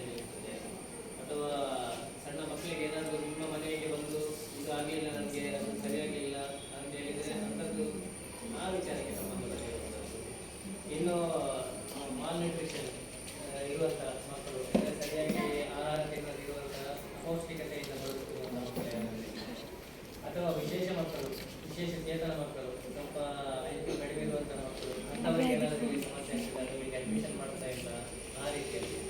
ಇನ್ನು ಅವರಿಗೆ ಬೇಕಾದಂಥ ಪಠ್ಯೇತರ ಚಟುವಟಿಕೆ, ಅಂದರೆ ಬೇರೆ ಬೇರೆ ಇರ್ಬೋದು, ಯಾವುದು ಅವರಿಗೆ ಪ್ರತಿಭೆ ಇರ್ಬೋದು, ಆ ಪ್ರತಿಭೆಗೆ ಸೂಕ್ತವಾದ ಒಂದು ವೇದಿಕೆ ಸಿಗ್ತಾ ಇಲ್ಲ ಅಂತ ಹೇಳುವುದು ಈ ರೀತಿ ಅಂಥದ್ದು ಏನಾದರೂ ಇದ್ರೆ, ಯಾಕಂದರೆ ಇದರ ಸಾಮಾಜಿಕ ಪರಿಶೋಧನೆಯ ಉದ್ದೇಶ ಕೂಡ ಅಷ್ಟೇ. ಯಾವುದು ನಮ್ಮ ಒಟ್ಟು ಖಾಸಗಿ ಶಾಲೆಯ ಮಕ್ಕಳಿದ್ದಾರೆ ಅವರಿಗೆ ಒಂದು ಕಾಂಪಿಟೇಷನ್ ಕೊಡುವ ಹಾಗೆ ನಮ್ಮ ಮಕ್ಕಳು ಕೂಡ ಬೆಳಿಬೇಕು ಅಂತೇಳಿ. ಈಗ ನಾವು ಕೇವಲ ಸರಿ ಶೌಚಾಲಯ ಬೇಕು ನಮಗೆ, ಅದೊಂದು ಮೂಲಭೂತ. ಅದರ ಜೊತೆಯಲ್ಲಿ ನಮ್ಮ ಮಕ್ಕಳನ್ನು ಹೇಗೆ ಅವರಿಗೆ ಬೇರೆ ಖಾಸಗಿ ಶಾಲೆಯ ವಿದ್ಯಾರ್ಥಿಗಳ ಒಂದು ಹಂತದಲ್ಲೇ ಇವರನ್ನು ಕೂಡ ಹೇಗೆ ಬೆಳೆಸಬೇಕು ಅಂತ. ಈಗ ಅವರು ಹರೀಶ್ವರ್ ಹೇಳಿದ ರೀತಿಯಲ್ಲಿ 12ನೇ ಕ್ಲಾಸ್ ಅಂದರೆ PUC ಆಗಿ ಹೊರಗಡೆ ಬರುವಾಗ ಅವರಿಗೆ ಎಲ್ಲೂ ಕಣ್ಣು ಕಟ್ಟಿದಾಗಿರ್ಬಾರ್ದು. ನಾವು ಹೇಳ್ತಾರಲ್ಲ, ಕಣ್ಣಿಗೆ ಬಟ್ಟೆ ಕಟ್ಟಿ ಬಿಟ್ಟ ನಂತರ ಅವರಿಗೆಲ್ಲ ಪ್ರಪಂಚ ಆಗಿರಬಾರ್ದು. ಅವರಿಗೆ ಕೂಡ ಇನ್ನೊಬ್ಬ ಸಂಸ್ಥೆಯಲ್ಲಿ ಓದಿದಂಥ ವಿದ್ಯಾರ್ಥಿಗಳ ಸರಿಸಮಾನವಾಗಿ ಅವರಿಗಿರಬೇಕು ಅಂತ. ಹಾಗೆ ಇದರ ಉದ್ದೇಶ ಕೂಡ ಸಮಗ್ರ ಶಿಕ್ಷಣ ಯೋಜನೆ ಉದ್ದೇಶ ಕೂಡ ಅದೇ ಇರುತ್ತೆ. ಅದರ ಬಗ್ಗೆ ಏನಾದರೂ ನಿಮ್ಮ ಸಲಹೆ ಸೂಚನೆಗಳು, ಇನ್ನೂ ಕೂಡ ಅದು ಡೆವಲಪ್ ಆಗಬೇಕು, ಇನ್ನೂ ಇಂಪ್ರೂವ್ ಆಗಬೇಕು. ನನ್ನ ಮಗ ಸ್ಪೋರ್ಟ್ಸಲ್ಲಿ ಒಳ್ಳೆ ಇದ್ದಾನೆ, ಬಟ್ ಅವನಿಗೆ ಕೆಲವು ಸಿಗ್ತಾ ಇಲ್ಲ, ಫೆಸಿಲಿಟಿ ಸಿಗ್ತಾ ಇಲ್ಲ, ಅವನಿಗೆ ಇನ್ನೂ ಡೆವಲಪ್ ಆಗಬೇಕು ಅಂಥದ್ದು ಏನಾದರೂ ನೀವು ಹೇಳಿದ್ರೆ ಖಂಡಿತ ನಾವು ತಗೊಳ್ಬೇಕು. ಗೌರ್ಮೆಂಟ್ ಕೂಡ ಗ್ರೌಂಡ್ ಕೂಡ ದೊಡ್ಡ ಸ್ಪೋರ್ಟ್ಗೆ ಏನು ಮಾಡೋಕ್ಕಾಗಲ್ಲ, ಸಣ್ಣ ಸ್ಪೋರ್ಟ್ ಮಾಡ್ಬೋದು. ನಿಮ್ಮಲ್ಲಿ ಯಾರು ಹರ್ಷ ಕೊಟ್ಟೇನೆ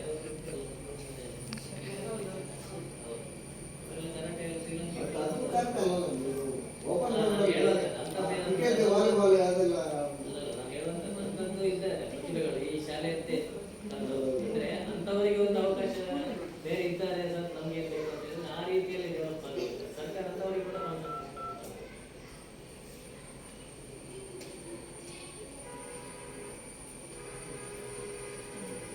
ನೋಡಿ, ಸರ್ಕಾರ ಇಷ್ಟು ಮಕ್ಕಳ ಬಗ್ಗೆ ಕಾಳಜಿ ವಹಿಸ್ತದೆ ಅಂತ ಹೇಳಿದ್ದಕ್ಕೆ ಒಂದು ಚಿಕ್ಕ ಉದಾಹರಣೆ. ಇದು ಮೇ ಬಿ ನಮ್ಮ ತಂಡದವ್ರು ಬಂದಾಗ ಪೋಷಕರಿಗೆ ಕೇಳಿರ್ಬೋದು. ಇದು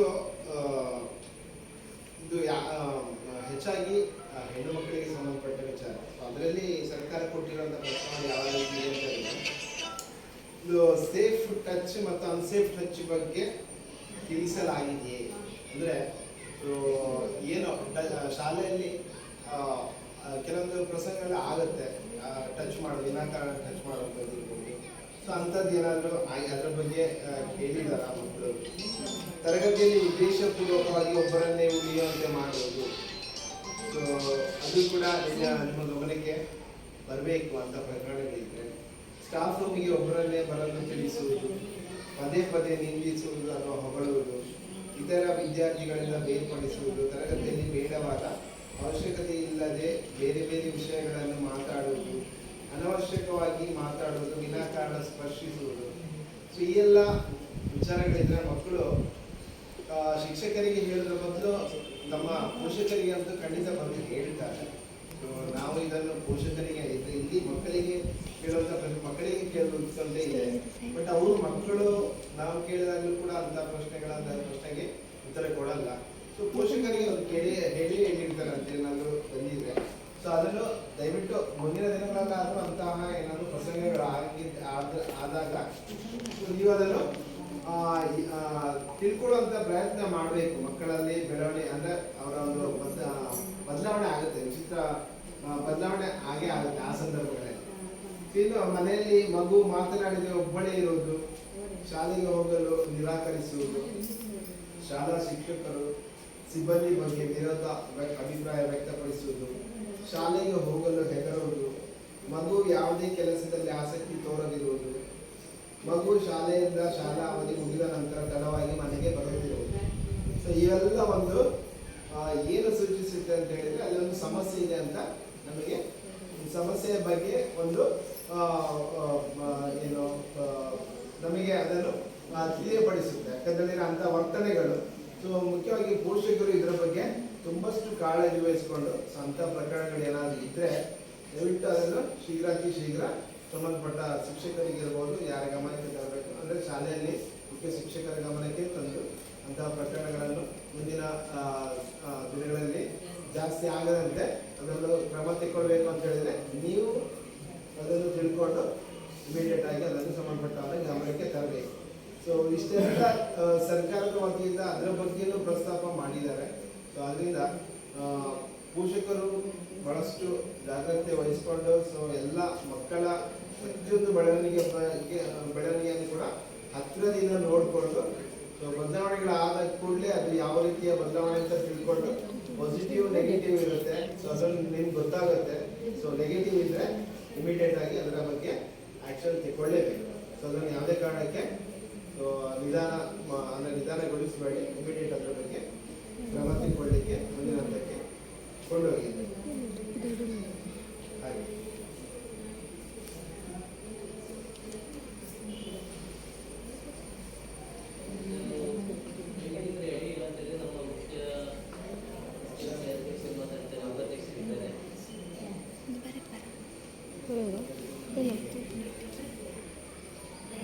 ನಿಮ್ಮೆಲ್ಲರ ಪರವಾಗಿ ಶಾಲಾಭಿವೃದ್ಧಿ ಸಮಿತಿ ಅಧ್ಯಕ್ಷರು ಮಾತಾಡ್ತಾರೆ.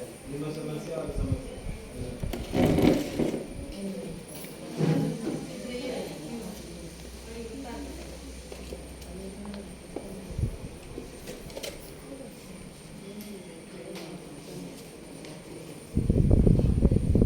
ಮೇಡಮ್ ಅವು ಮಾಡಿ ನಾವು ಶೌಚಾಲಯ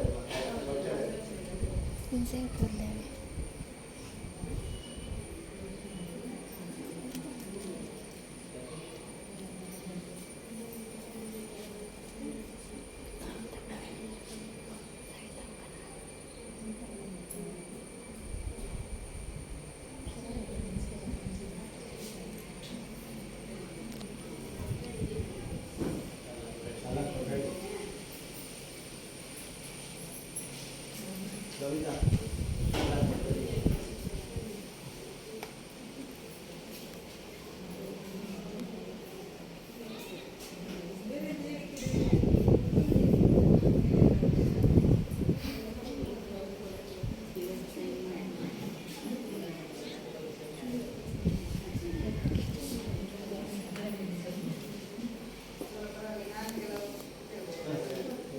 ದೈಹಿಕ ಶಿಕ್ಷಕರು ಇಲ್ಲ ಸರ್. ನಾವು ಈಗ 4 ಮಂದಿ ಶಿಕ್ಷಕರು ಮಾತ್ರ.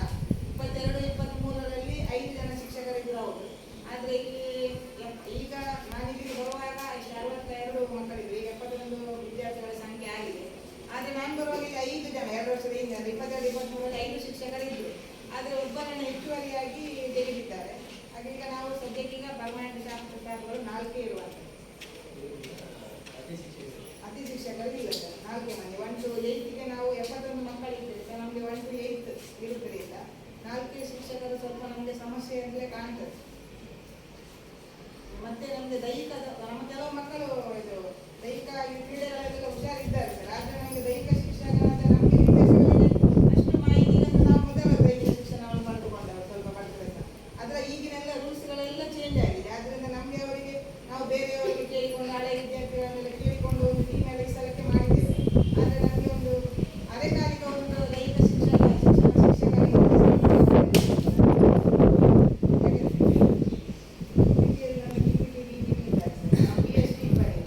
ಒಬ್ಬರು GPD ಇದ್ದಾರೆ, ಒಬ್ಬರು GPD ಇದ್ದಾರೆ.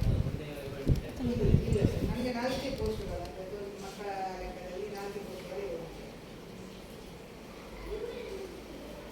ಈಗ ಯಾವುದು ಸ್ಪೋರ್ಟ್ಸ್ ಬಂದಿದೆ हाँ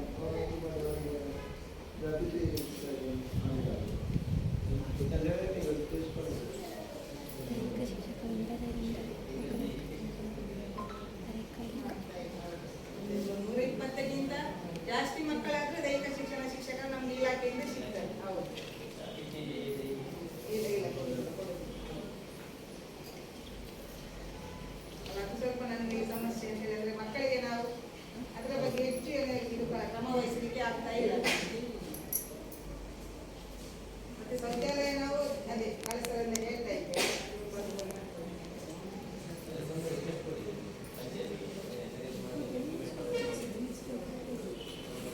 ದೇಶದ ಕ್ರಮ ಹೇಳಿದೆ ಅವರು ಹೋಗಿ ಅಲ್ಲಿ ಮಾತಾಡ್ತೇವೆ ಅಂತ ಹೇಳಿದ್ದಾರೆ. ಇಲ್ಲಿ ಬರ್ತಾ ಇರ್ತಾರೆ ಸರ್. ನಿಮಗೆ ಅದು ಮೊನ್ನೆ ರಿಕ್ವೆಸ್ಟ್ ಸ್ವಾಗತ ಮತ್ತು ಧನ್ಯವಾದ. ಸ್ವಾಗತ ಧನ್ಯವಾದ.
ಪಾಲಕರಿದ್ದೀರಿ.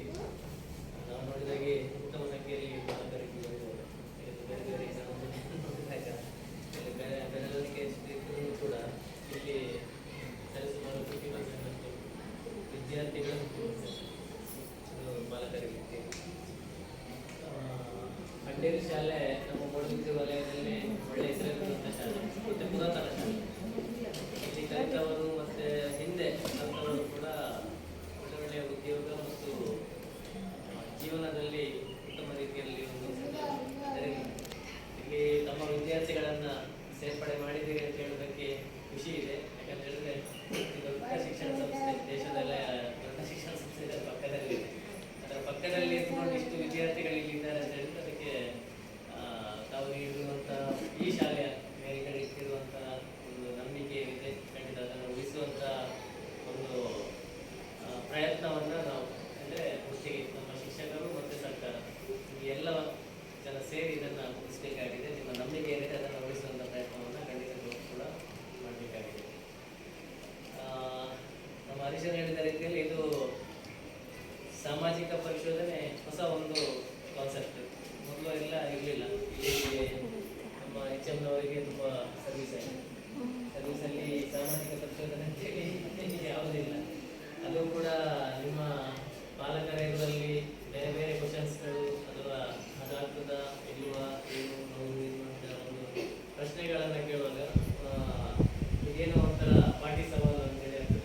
ಆದರೆ ಹಾಗೇನಿಲ್ಲ. ಯಾಕಂತ ಹೇಳಿದ್ರೆ ಸರ್ಕಾರದ ಯೋಜನೆ ಏನಿದೆ, ಸರ್ಕಾರದ ಒಂದು ಕೊಡುವಂಥ ಅನುದಾನ ಏನಿದೆ, ಅನುದಾನದ ಸಮರ್ಪಕ ನಿರ್ವಹಣೆ ಆಗ್ತಿದೆಯಾ ಅಥವಾ ಸಮಗ್ರ ಶಿಕ್ಷಣ ನೀತಿ ಅಂತೇಳಿ ಒಂದು ಸರ್ಕಾರದ ನೀತಿ ಏನಿದೆ ಆ ನೀತಿಯ ಪ್ರಕಾರ ಶಿಕ್ಷಣ ಆಗ್ತಿದೆಯಾ ಮಕ್ಕಳಿಗೆ ಅಂತ ಹೇಳುವಂಥ ಒಂದು ದೇವದೇಶವನ್ನು ಇಟ್ಟುಕೊಂಡು ಈ ಒಂದು ಸಾಮಾಜಿಕ ಪರಿಶೋಧನೆ ನಡೆಯುತ್ತಿದೆ. ಇಲ್ಲಿ ಬಹುಮುಖ್ಯವಾಗಿ ನಮಗೆ ಸಾಮಾಜಿಕ ಪರಿಶೋಧನೆಯಲ್ಲಿ ಆಗುವಂಥದ್ದು ಸರ್ಕಾರದ ಕೆಲವು ನೀತಿಗಳನ್ನು ಅಥವಾ ನಿಯಮಗಳನ್ನು ಜಾರಿಗೊಳಿಸ್ತಾರೆ. ಆ ಜಾರಿಗೊಳಿಸಿದಂಥ ಸಂದರ್ಭದಲ್ಲಿ ಮಕ್ಕಳಿಗೆ ಅದನ್ನು ರೀಚ್ ಆಗಿದೆಯಾ ಇಲ್ವಾ ಅಂತ ಹೇಳುವಂಥ ಒಂದು ಕ್ವಶನ್. ಎರಡನೇದಾಗಿ ಅವರಿಗೆ ಸಿಗುವಂಥ ಒಂದು ಎಲ್ಲ ರೀತಿಯ ಒಂದು ಫೆಸಿಲಿಟಿ ಸೌಲಭ್ಯ ಏನಿದೆ, ಸರ್ಕಾರದಿಂದ ಸಿಗುವಂಥ ಸೌಲಭ್ಯ ಏನಿದೆ ಆ ಸೌಲಭ್ಯ ಸಿಗ್ತದೆ ಇಲ್ವಾ ಅಂತ ಹೇಳಿ. ಉದಾಹರಣೆಗೆ ಸ್ಕಾಲರ್ಶಿಪ್ ಇರ್ಬೋದು ಅಥವಾ ಬೇರೆ ಬೇರೆ ರೀತಿಯಲ್ಲಿ ಸರ್ಕಾರದ ಸಿಗುವಂಥ ಸಣ್ಣ ಪುಟ್ಟ ಅನುದಾನಗಳಿರ್ಬೋದು, ಆರ್ಥಿಕ ಸಂಪನ್ಮೂಲದ ಮುಖಾಂತರ ಅವರಿಗೆ ಕೊಡುವಂಥದ್ದು ಇರ್ಬೋದು, ಅದು ಬಿಸಿಯೂಟ ಇರ್ಬೋದು ಅಥವಾ ಬೇರೆ ಬೇರೆ ರೀತಿಯ ಒಂದು ವಿಚಾರಗಳಿರ್ಬೋದು, ಅದನ್ನು ಸರಿಯಾಗಿ ಸಮರ್ಪಕವಾಗಿ ಆಗ್ತಿದೆ ಅಂತ ಹೇಳಿ. ಮೂರನೇ ವಿಚಾರ ಏನಂತ ಹೇಳಿದ್ರೆ ಅವರಿಗೆ ಹೊರಗಡೆ ಬಂದಂಥ ಸಂದರ್ಭದಲ್ಲಿ ನಾನು ಆಗಲೇ ಮಾತಾಡಿದ ರೀತಿಯಲ್ಲಿ ಖಾಸಗಿ ಶಾಲೆ ಮತ್ತು ನಮ್ಮ ಸರ್ಕಾರಿ ಶಾಲೆಯ ವಿದ್ಯಾರ್ಥಿಗಳಲ್ಲಿ ಎಲ್ಲೂ ಕೂಡ ತಾರತಮ್ಯ ಇರಬಾರ್ದು ಅಂತ ಹೇಳಿ. ತಾರತಮ್ಯ ಹೇಗಿರಬಾರ್ದು ಅಂತ ಹೇಳಿದ್ರೆ ಅಲ್ಲಿ ಸಿಗುವಂಥ ಎಜುಕೇಶನ್ ಶಿಕ್ಷಣ, ಇಲ್ಲಿ ಸಿಗುವಂಥ ಶಿಕ್ಷಣ ಒಂದು ರೀತಿಯಲ್ಲಿ ಈಕ್ವಲ್ ಆಗಿರಬೇಕು ಅಥವಾ ಅದಕ್ಕಿಂತಲೂ ಶ್ರೇಷ್ಠತೆ ಇದು ಹೊಂದಿರಬೇಕು ಅಂತ ಹೇಳಿ. ಎಲ್ಲೂ ಕೂಡ ನಮ್ಮ ಮಕ್ಕಳಿಗೆ ಕೊಡುವಂಥ ಒಂದು ಮನಸ್ಸಿಗೆ ನೀಡುವಂಥ ಶಿಕ್ಷಣ ಅದು ಮುಂದಿನವನ ಜೀವನ ನಿರ್ವಹಣೆಗೆ ಒಂದು ಅನುಕೂಲಕರವಾಗುವ ನಿಟ್ಟಿನಲ್ಲಿ ಅದು ಆ ಶಿಕ್ಷಣ ಇರಬೇಕು ಅಂತ ಹೇಳುವಂಥದ್ದು. ಈ ನಿಟ್ಟಿನಲ್ಲಿ ಸರ್ಕಾರದ ಈ ಯೋಜನೆ ಏನಿದೆ ಆ ಯೋಜನೆಯಂತೆ ಇಲ್ಲಿ ಕಾರ್ಯನಿರ್ವಹಣೆಗೋಸ್ಕರ ಪರಿಶೋಧನೆ ಇಲ್ಲಿ ಸಮಗ್ರ ಶಿಕ್ಷಣದಲ್ಲಿ ಏನಿರಬೇಕು ಅಂತ ಹೇಳಿದ್ರೆ ಎಲ್ಲರನ್ನ ಒಳಗೊಂಡ ಒಂದು ಶಿಕ್ಷಣ ಆಗಬೇಕು ಅಂತ ಹೇಳಿ. ಅಂದರೆ ಇಲ್ಲಿ ಇನ್ಕ್ಲೂಸಿವ್ ಎಜುಕೇಶನ್ ಅಂದರೆ ಎಲ್ಲರನ್ನ ಒಳಗೊಂಡಿರುವಂಥ ಒಂದು ಶಿಕ್ಷಣ. ಎಲ್ಲರನ್ನ ಒಳಗೊಂಡಿರುವಂಥದ್ದು ಅಂದರೆ ಯಾರೆಲ್ಲ ಒಳಗೊಂಡಿರಬೇಕು ಅಂತ ಹೇಳಿದ್ರೆ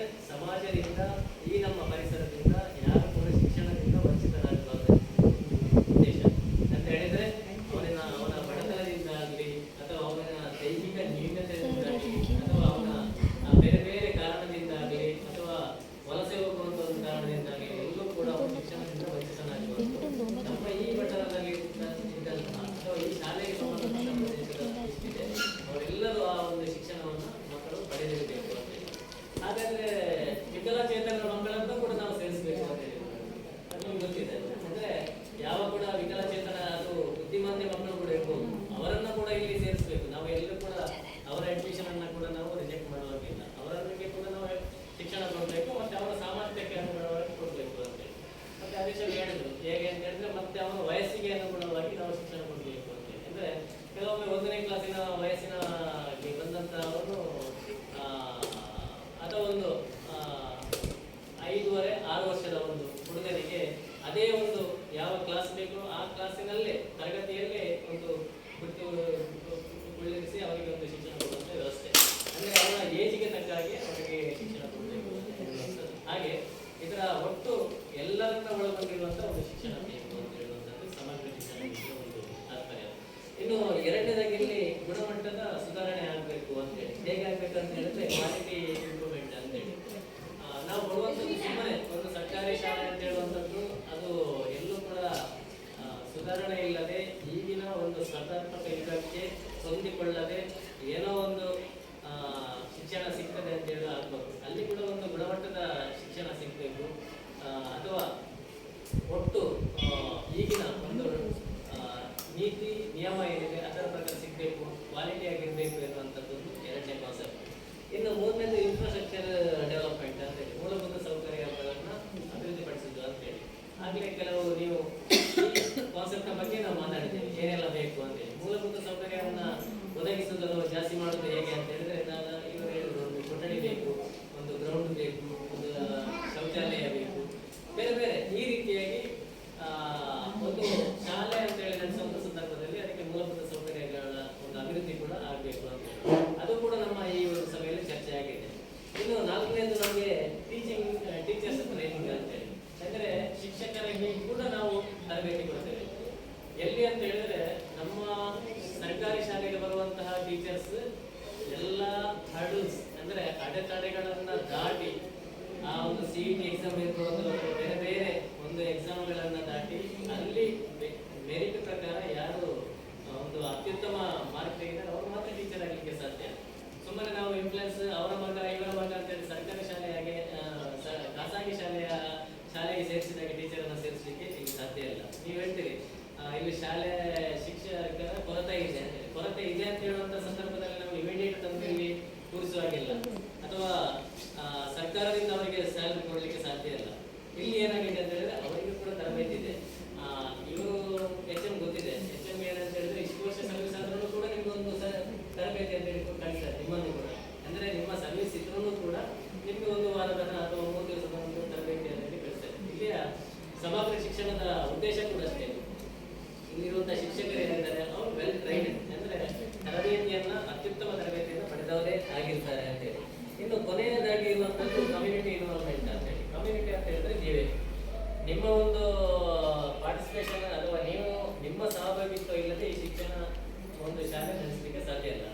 ಇಲ್ಲಿ ಏನೆಲ್ಲ ಆಗ್ತದೆ, ಏನೆಲ್ಲ ಆಗ್ಬೇಕು ಎಂಬುದನ್ನ ಹೇಳುವಂಥದ್ದು ನೀವು. ಅದಕ್ಕೊಂದು SDMC ಅಂತ ಹೇಳಿದ್ದಾರೆ. ಅದಕ್ಕೆ SDMC ಒಬ್ಬರು ಅಧ್ಯಕ್ಷರು, ಉಪಾಧ್ಯಕ್ಷರು, ಅದಕ್ಕೆ ಸದಸ್ಯರು ಅಂತ ಹೇಳಿದ್ದಾರೆ. ಅವರ ಒಂದು ಚರ್ಚೆ ಮಾಡಿ ಅವರ ಹತ್ರ ಒಂದು ನಿಮ್ಮ ಒಂದು ಅನಿಸಿಕೆ ಅಂತ ಹೇಳಿದ್ದಾರೆ ರೂಪರೇಷೆಗಳು ಬರುವಂಥದ್ದು. ಇದಿಷ್ಟು ಸಮಗ್ರ ಶಿಕ್ಷಣದಲ್ಲಿ ಬರುವಂಥದ್ದು. ಆದರೆ ಇಷ್ಟೆಲ್ಲ ಸಮಗ್ರ ಶಿಕ್ಷಣದಲ್ಲಿ ಬಂತು ಅಂತ ಹೇಳಿದ್ರೆ ಅದನ್ನು ನಾವು ಪರಿಶೀಲನೆ ಮಾಡಬೇಕಲ್ಲ. ಸರಿ, ಈಗ ನಾವು ಈ ವರ್ಷದಿಂದ ಅಂದರೆ 2022-23ರಿಂದ ಈ ಒಟ್ಟು ವ್ಯವಸ್ಥೆ ಸರಿಯಾಗಿ ಹೋಗ್ತಿದೆಯಾ ಇಲ್ವಾ ಅಂತ ಹೇಳುವಂಥದ್ದು ಅದಕ್ಕೆ ಇದು ಪರಿಶೋಧನೆ. ಅಂದರೆ ಇದಕ್ಕೊಬ್ಬರು ತಾಲೂಕಿನ ಕಾರ್ಯಕ್ರಮ ವ್ಯವಸ್ಥಾಪಕರಿದ್ದಾರೆ, 2 ಸಿಬ್ಬಂದಿಗಳಿರ್ತಾರೆ, ಅವರು ಮುಂಚಿನ ದಿವಸ ಬರ್ತಾರೆ, ಆ ಎಲ್ಲವನ್ನ ದಾಖಲೆಗಳನ್ನು ಓದ್ತಾರೆ. ಇದು ವಿಚಾರ ನಡೆಯುವಂಥದ್ದು. ಇಲ್ಲಿ ಸಾಮಾಜಿಕ ಪರಿಶೋಧನೆಯಲ್ಲಿ ಕೂಡ ಯಾರಿರಬೇಕು ಎಂಬುದನ್ನು ಕೂಡ ಒಂದು ನಡೀತದೆ, ತುಲನಾತ್ಮಕವಾದ ಒಂದು ಚರ್ಚೆ ನಡೀತದೆ. ಇಲ್ಲಿ ಯಾರಿರಬೇಕು ಅಂತ ಹೇಳುವಂಥದ್ದು ಸಂದರ್ಭದಲ್ಲಿ 3 ವಿಷಯಗಳು ಅದೆಲ್ಲ ಕೂಡ ನಮ್ಮ ಹರೀಶರು ಹೇಳಿದ್ದಾರೆ. ಇಲ್ಲಿ ಎಲ್ಲವೂ ಲೆಕ್ಕಪತ್ರ ಅಥವಾ ಇನ್ನಿತರ ವಿಚಾರಗಳ ಬಗ್ಗೆ ಪಾರದರ್ಶಕತೆ ಬೇಕು ಅಂತೇಳಿ. ಪಾರದರ್ಶಕತೆ ಅಂತ ಹೇಳಿದ್ರೆ ಏನು? ನಾವು ಸ್ಕಾಲರ್ಶಿಪ್ ಕೊಟ್ಟಿದ್ದಾರೆ ಅಥವಾ ಅದರ ಬಗ್ಗೆ ನಾವು ಮಾತಾಡ್ತಿಲ್ಲ. ಸರ್ಕಾರದಿಂದ ಅನುದಾನವನ್ನ ಸರಿಯಾಗಿ ವ್ಯಯ ಮಾಡಿದ್ದಾರೆ ಎಂಬುದರ ಬಗ್ಗೆ ಕೂಡ ನಾವು ಅದರ ಬಗ್ಗೆ ನಾವು ಮಾತಾಡ್ತೇವೆ. ಇನ್ನು ಉಳಿಕೆ ಸಂಬಂಧಪಟ್ಟಂತೆ ಬೇರೆ ಬೇರೆ ವಿಚಾರಗಳೇನಿದೆ, ಪಠ್ಯಕ್ರಮಗಳಿರ್ಬೋದು, ಪಠ್ಯೇತರ ಚಟುವಟಿಕೆ ಇರ್ಬೋದು, ಇದರ ಬಗ್ಗೆ ಒಂದು ಪಾರದರ್ಶಕತೆಯಿಂದ ಆಗ್ತಿದೆ ಎಂಬುದರ ಬಗ್ಗೆ ಇಲ್ಲಿ ಚರ್ಚೆ ಆಗ್ತದೆ. ಎರಡನೇದು ಏನಂತ ಹೇಳಿದ್ರೆ ಇಲ್ಲಿ ಅವರು ಹೇಳಿದ್ರು ಉತ್ತರದಾಯಿತ್ವ ಅಂತ ಹೇಳಿ, ಅಕೌಂಟಬಿಲಿಟಿ. ಏನಾದ್ರು ಇಲ್ಲಿ ಸಮಸ್ಯೆ ಆಯಿತು ಅಂತ ಹೇಳಿದ್ರೆ ಯಾರಾಗುತ್ತೆ ಹೊಣೆ ಯಾರಾಗಿ ಮಾಡುದು? ಖಂಡಿತವಾಗಿ ಅಲ್ಲಿ ಹೊಣೆ ಮಾಡುವಂತದ್ದು SDMC ಅಧ್ಯಕ್ಷರಿದ್ದಾರೆ ಅಥವಾ HM ಇದ್ದಾರೆ, ಅದರ ಮೇಲ್ಗಡೆ ಶಿಕ್ಷಣ ಇಲಾಖೆ ಇದೆ, ಅದರ ಮೇಲ್ಗಡೆ ಕೂಡ ಅದರ ಹೈಯರ್ ಆಫೀಸರ್ಸ್ ಅಥವಾ ಡಿಪಾರ್ಟ್ಮೆಂಟ್ ಇದೆ. ಇಂಥ ಒಂದು ಸಂದರ್ಭದಲ್ಲಿ ಯಾರಾದ್ರೂ ಅದಕ್ಕೆ ಸಂಬಂಧಪಟ್ಟಂತೆ ನಾನೇ ಹೊಣೆಗಾರ ಅಂತ ಹೇಳಿರುವಂತಹ ಸಂಬಂಧಪಟ್ಟಂತೆ SPMC ಅಧ್ಯಕ್ಷರು ಮತ್ತು ಹೆಚ್ಚಲಿದ್ದಾರೆ. ಆದ್ದರಿಂದ ಇಲ್ಲಿ ಯಾರು ಹೊಣೆಗಾರಿಕೆಯಿಂದ ತಪ್ಪಿಸಿಕೊಂಡಿದ್ದಾರೆ ಅಂತ ಹೇಳಿಕ್ಕಿಲ್ಲ, ಅವರು ಜವಾಬ್ದಾರಿಯನ್ನು ನಿರ್ವಹಿಸಲಿಕ್ಕೆ ಇಲ್ಲ, ಇಲ್ಲಿ ನಮ್ಮನ್ನು ಹೇಳುವವರಿಲ್ಲ, ಕೇಳುವವರಿಲ್ಲ, ಅಥವಾ ನಾವೊಂದು ಹೇಳಿದ್ರೆ ಸಜೆಷನ್ ಹೇಳಿದ್ರೆ ಇಲ್ಲಿ ಕೇಳುವವರಿಲ್ಲ ಅಂತ ಹೇಳಿಲ್ಲ. ಇಲ್ಲಿ ಕೂಡ ಅವರು ಅಕೌಂಟಬಿಲಿಟಿ ಅಥವಾ ಉತ್ತರದಾಯಿತ್ವ ಇರುವವರು ಕೂಡ ಇರ್ತಾರೆ.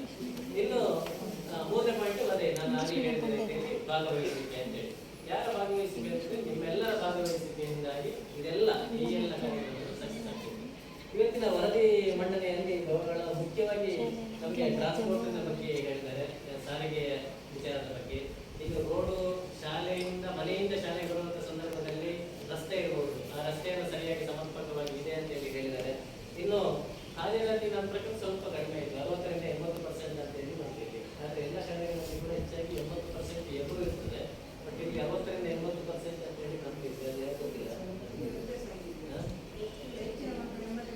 ಅದೇ 80ಕ್ಕಿಂತ ಮೇಲ್ಗಡೆ ಬರಬೇಕಿತ್ತು, ಅವರು ಹೊರಗಡೆ ಆಗಿತ್ತು. ಬಟ್ ಅದು ಏನಂತೇಳಿ ಅದು 60ರಿಂದ 80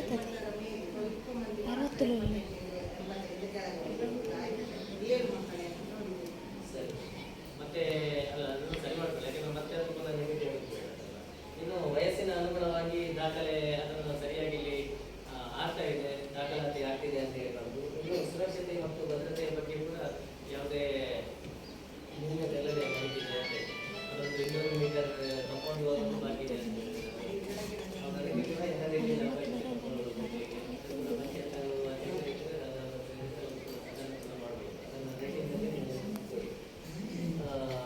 ಹಾಗೆ ಬೇರೆ ಬೇರೆ ವಿಚಾರಗಳ ಬಗ್ಗೆ ಕೂಡ ಇವತ್ತು ಚರ್ಚೆ ಆಗಿದೆ. ಎಲ್ಲೂ ಕೂಡ ನೆಗೆಟಿವ್ ಅಥವಾ ಋಣಾತ್ಮಕ ಅಂತ ಹೇಳಿ ಬರಲಿಲ್ಲ. ಒಳ್ಳೆ ರೀತಿಯಲ್ಲಿ ವರದಿಯನ್ನು ಮಂಡನೆ ಆಗಿದೆ ಮತ್ತು ಸಂಬಂಧಿಸಿದಂತೆ ಉತ್ತಮವಾಗಿ ಇಲ್ಲಿ ಕಾರ್ಯನಿರ್ವಹಣೆ ಆಗ್ತಾ ಇದೆ. ನಮ್ಮ ಹೆಚ್ಚಿನವರು ಕೂಡ ಎಕ್ಸ್ಪೀರಿಯನ್ಸ್ ತುಂಬ ಇಲ್ಲಿಯೇ ಲೋಕಲ್ ಆದ್ದರಿಂದಾಗಿ ನಿಮ್ಮ ಅಂದರೆ ಮುಖ್ಯವಾಗಿ ವಿದ್ಯಾರ್ಥಿಗಳ ಬಗ್ಗೆ ಕಾಳಜಿ ಇದ್ದಾವೆ. ಆದ್ದರಿಂದ ಇಲ್ಲಿರುವಂಥ ಶಿಕ್ಷಕರಿಗೆ ಕೂಡ ಯಾವುದೇ ರೀತಿಯ ಇದಿಲ್ಲ, ಅಂದರೆ ಆ ಶಿಕ್ಷಣದ ಬಗ್ಗೆ ಒಂದು ಒಲವಿದ್ದಾರೆ. ಒಟ್ಟು ಈ ಪ್ರದೇಶ ಏನಿದೆ ಶಿಕ್ಷಣಕ್ಕೆ ಪೂರಕವಾಗಿ ಮುಖ್ಯವಾಗಿ ನಮಗೆ 2 ದಿವಸದ ಈ ವರದಿಯನ್ನು ತಯಾರಿಸಲಿಕ್ಕೆ ನಮ್ಮ ಸಿಬ್ಬಂದಿಗಳು ಕೂಡ ಪವಿತ್ರ ಮತ್ತು ಸವಿತಾ ಕೂಡ ಅವರ ವರದಿಯನ್ನು ಕೂಡ ಮಂಡನೆ ಮಾಡಿದ್ದಾರೆ. ಕೆಲವು ಮನೆಗಳಿಗೆ ಕೂಡ ಭೇಟಿ ನೀಡಿದ್ದಾರೆ. ಮನೆಗಳಿಗೆ ಎಲ್ಲ ಮನೆಗಳಿಗೆ ಅಂತ ಹೇಳಿಲ್ಲ, ಶೇಕಡ 25% ಮನೆಗಳಿಗೆ ಭೇಟಿ ನೀಡಿ ಅಲ್ಲಿಯ ಪಾಲಕರೊಂದಿಗೆ ಕೂಡ ಮಾತಾಡಿದ್ದಾರೆ. ಆ ಪಾಲಕರೊಂದಿಗೆ ಮಾತನಾಡಿದ್ದನ್ನ ಕೂಡ ಇಲ್ಲಿ ಕ್ವಶನ್ ರಿಸ್ ಅಂತ ಹೇಳಿದೆ. ಅಲ್ಲಿ ಆ ಒಂದು ಪ್ರಶ್ನೆಗಳ ಉತ್ತರದ ಮುಖಾಂತರ ಆ ಒಂದು ನಿಮ್ಮ ಅಭಿಪ್ರಾಯಗಳನ್ನು ಕೂಡ ಪಡೆಯಲಾಗಿದೆ. ಆದ್ದರಿಂದ ಇದು ಪರಿಶೋಧನೆ ಏನಿದೆ, ಪರಿಶೋಧನೆ ಎಂಬುದು ಮನುಷ್ಯ ಸಂಶೋಧನೆಗಳು. ಅದು ಯಾಕಂತ ಹೇಳಿದ್ರೆ ನಮಗೆ ಒಂಥರ ಸರ್ಕಾರ ಏನು ಹೇಳ್ತದೆ ಅಂತ ಹೇಳಿದ್ರೆ ಪ್ರತಿಯೊಂದನ್ನು ಕೂಡ ನೀವು ಜನರೇ ಇದರಲ್ಲಿ ಇರಬೇಕು. ಜನರು ಅಂತ ಹೇಳಿದ್ರೆ ಯಾರು ಹೊರಗಿನ ಒಂದು ಸಾರ್ವಜನಿಕರ ಭೇಟಿಗೆ ಇಲ್ಲಿ ಅವಕಾಶ ಇಲ್ಲ. ಇಲ್ಲಿಯ ಪಾಲಕರಿಗೆ ಒಂದು ಅವಕಾಶ ಇದೆ, ಅದರ ಬಗ್ಗೆ ಚರ್ಚೆ ಮಾಡಲಿಕ್ಕೆ ಅಥವಾ ಸಲಹೆ ಸೂಚನೆಗಳಿಗೆ ಅಂತೇಳಿ. ಇಲ್ಲಿ ಇನ್ನೂ ಕೂಡ ಡೆವಲಪ್ ಆಗಬೇಕು, ಅಭಿವೃದ್ಧಿ ಆಗಬೇಕು. ನಮ್ಮ ಮಕ್ಕಳು ಆ ಒಂದು ಈಗಿನ ಟ್ರೆಂಡ್ಗೆ ಅಥವಾ ಈಗಿನ ಒಂದು ಪರಿಸ್ಥಿತಿಗೆ ಅನುಗುಣವಾಗಿ ಅವರಿಗೆ ಶಿಕ್ಷಣ ಕೊಡಬೇಕು ಎಂಬ ನಿಮ್ಮ ಸಲಹೆ ಏನಿದೆ ಅದನ್ನು ನಾವು ದಾಖಲಿಸುವಂಥ ಕರ್ತವ್ಯ. ಇಲ್ಲಿರುವಂಥ ಎಲ್ಲ ಲೆಕ್ಕ ಪತ್ರ ಇರ್ಬೋದು ಅಥವಾ ರೆಕಾರ್ಡ್ ಇರ್ಬೋದು, ಫೈಲ್ಸ್ ಇರ್ಬೋದು, ಅದನ್ನೆಲ್ಲ ನೋಡಿಕೊಂಡು ಅದನ್ನು ವರದಿ ಕೂಡ ಚೆನ್ನಾಗಿ ಆಗಿದೆ ಮತ್ತು ಮೇಂಟೈನ್ ನಿರ್ವಹಣೆಯನ್ನು ಕೂಡ ಮಾಡಿದ್ದೀರಿ. ಆದ್ದರಿಂದಾಗಿ ಹಂಡೇಲ್ ಶಾಲೆಗಿರುವಂಥ ಒಂದು ಹಿಂದಿನ ಹೆಸರು ಏನಿದೆ ಖಂಡಿತವಾಗಿ ಅದು ಮುಂದುವರಿಸಿಕೊಂಡು ಹೋಗಲಿಕ್ಕೆ ಯಾವುದೇ ಸಂಶಯ ಇಲ್ಲ. ಇದರಲ್ಲಿ ಎಲ್ಲರ ಮತ್ತೊಮ್ಮೆ ಸಹಕಾರ ಇವರಿಗೆ ಈ ಪಾಲಕರ ಬೇಕು ಅಂತ ಇವತ್ತಿನ ಸಾಮಾಜಿಕ ಪರಿಶೋಧನೆಯಲ್ಲಿ ಯಾವುದೇ ರೀತಿಯ ನ್ಯೂನತೆ ಇಲ್ಲದೆ ಒಳ್ಳೆಯ ರೀತಿಯಲ್ಲಿ ಇದನ್ನು ಈ ಶಾಲೆಗೆ ಸಂಬಂಧಪಟ್ಟಂತೆ ನಿರ್ವಹಣೆಯನ್ನು ಮಾಡಿಕೊಳ್ಳುತ್ತಿದ್ದೀವಿ. ಮತ್ತು ನಾವು ನೀಡಿದಂತಹ ಸಲಹೆ ಸೂಚನೆಗಳೇನಿದೆ ಅದನ್ನು ನಮ್ಮ ರೆಕಾರ್ಡ್ ಅಥವಾ ನಮ್ಮ ದಾಖಲೆಗಳನ್ನ ನಾವು ದಾಖಲಿಸಿದ್ದೇವೆ ಮತ್ತು ಅದನ್ನು ಸರ್ಕಾರಕ್ಕೆ ಕೂಡ ನಾವು ಸಲ್ಲಿಸಿದ್ದೇವೆ. ಇವತ್ತಿನ ಈ ಸಭೆಯಲ್ಲಿ ಭಾಗವಹಿಸಿದಂಥ ಎಲ್ಲರಿಗೆ ಮಗದೊಮ್ಮೆ ಧನ್ಯವಾದಗಳು.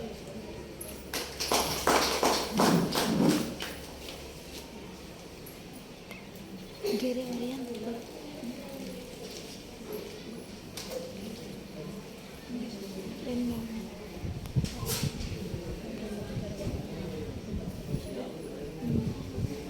ಹೌದಾ ಸರ್?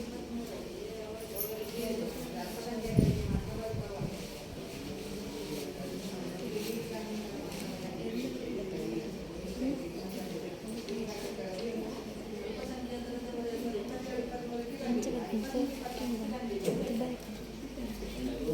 ಅವರಿಗೆ ಈಗ ಅವರ ಇನ್ನೊಂದಿಗೆ ಡೈರೆಕ್ಟ್ ಆಗಿ ಶಾಲೆಯಲ್ಲಿ 9 ತರಗತಿಗಳಲ್ಲಿ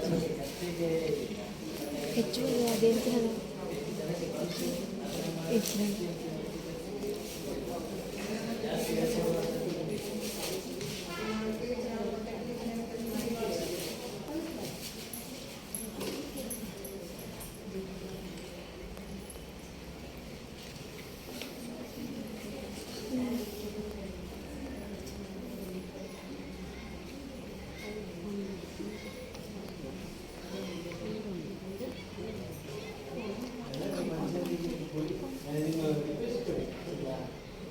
ಈಗ ಅನುದಾನ ಬರಲ್ಲ ಬಟ್ ಪಂಚಾಯತಿಯಿಂದ ನಿಮಗೆ ಅದಕ್ಕೆ ಏನಾದರೂ ಪ್ರಯೋಜನ ಇರ್ತಾರೆ ಸೊ ಇಟ್ಟಲ್ಲಿ ಕೆಲಸ ಮಾಡಲಿಕ್ಕೆ ಅವಕಾಶ ಇದೆ ಸೊ ರಿಕ್ವೆಸ್ಟ್ ಕೊಡಿ ಪಂಚಾಯತಿಗೆ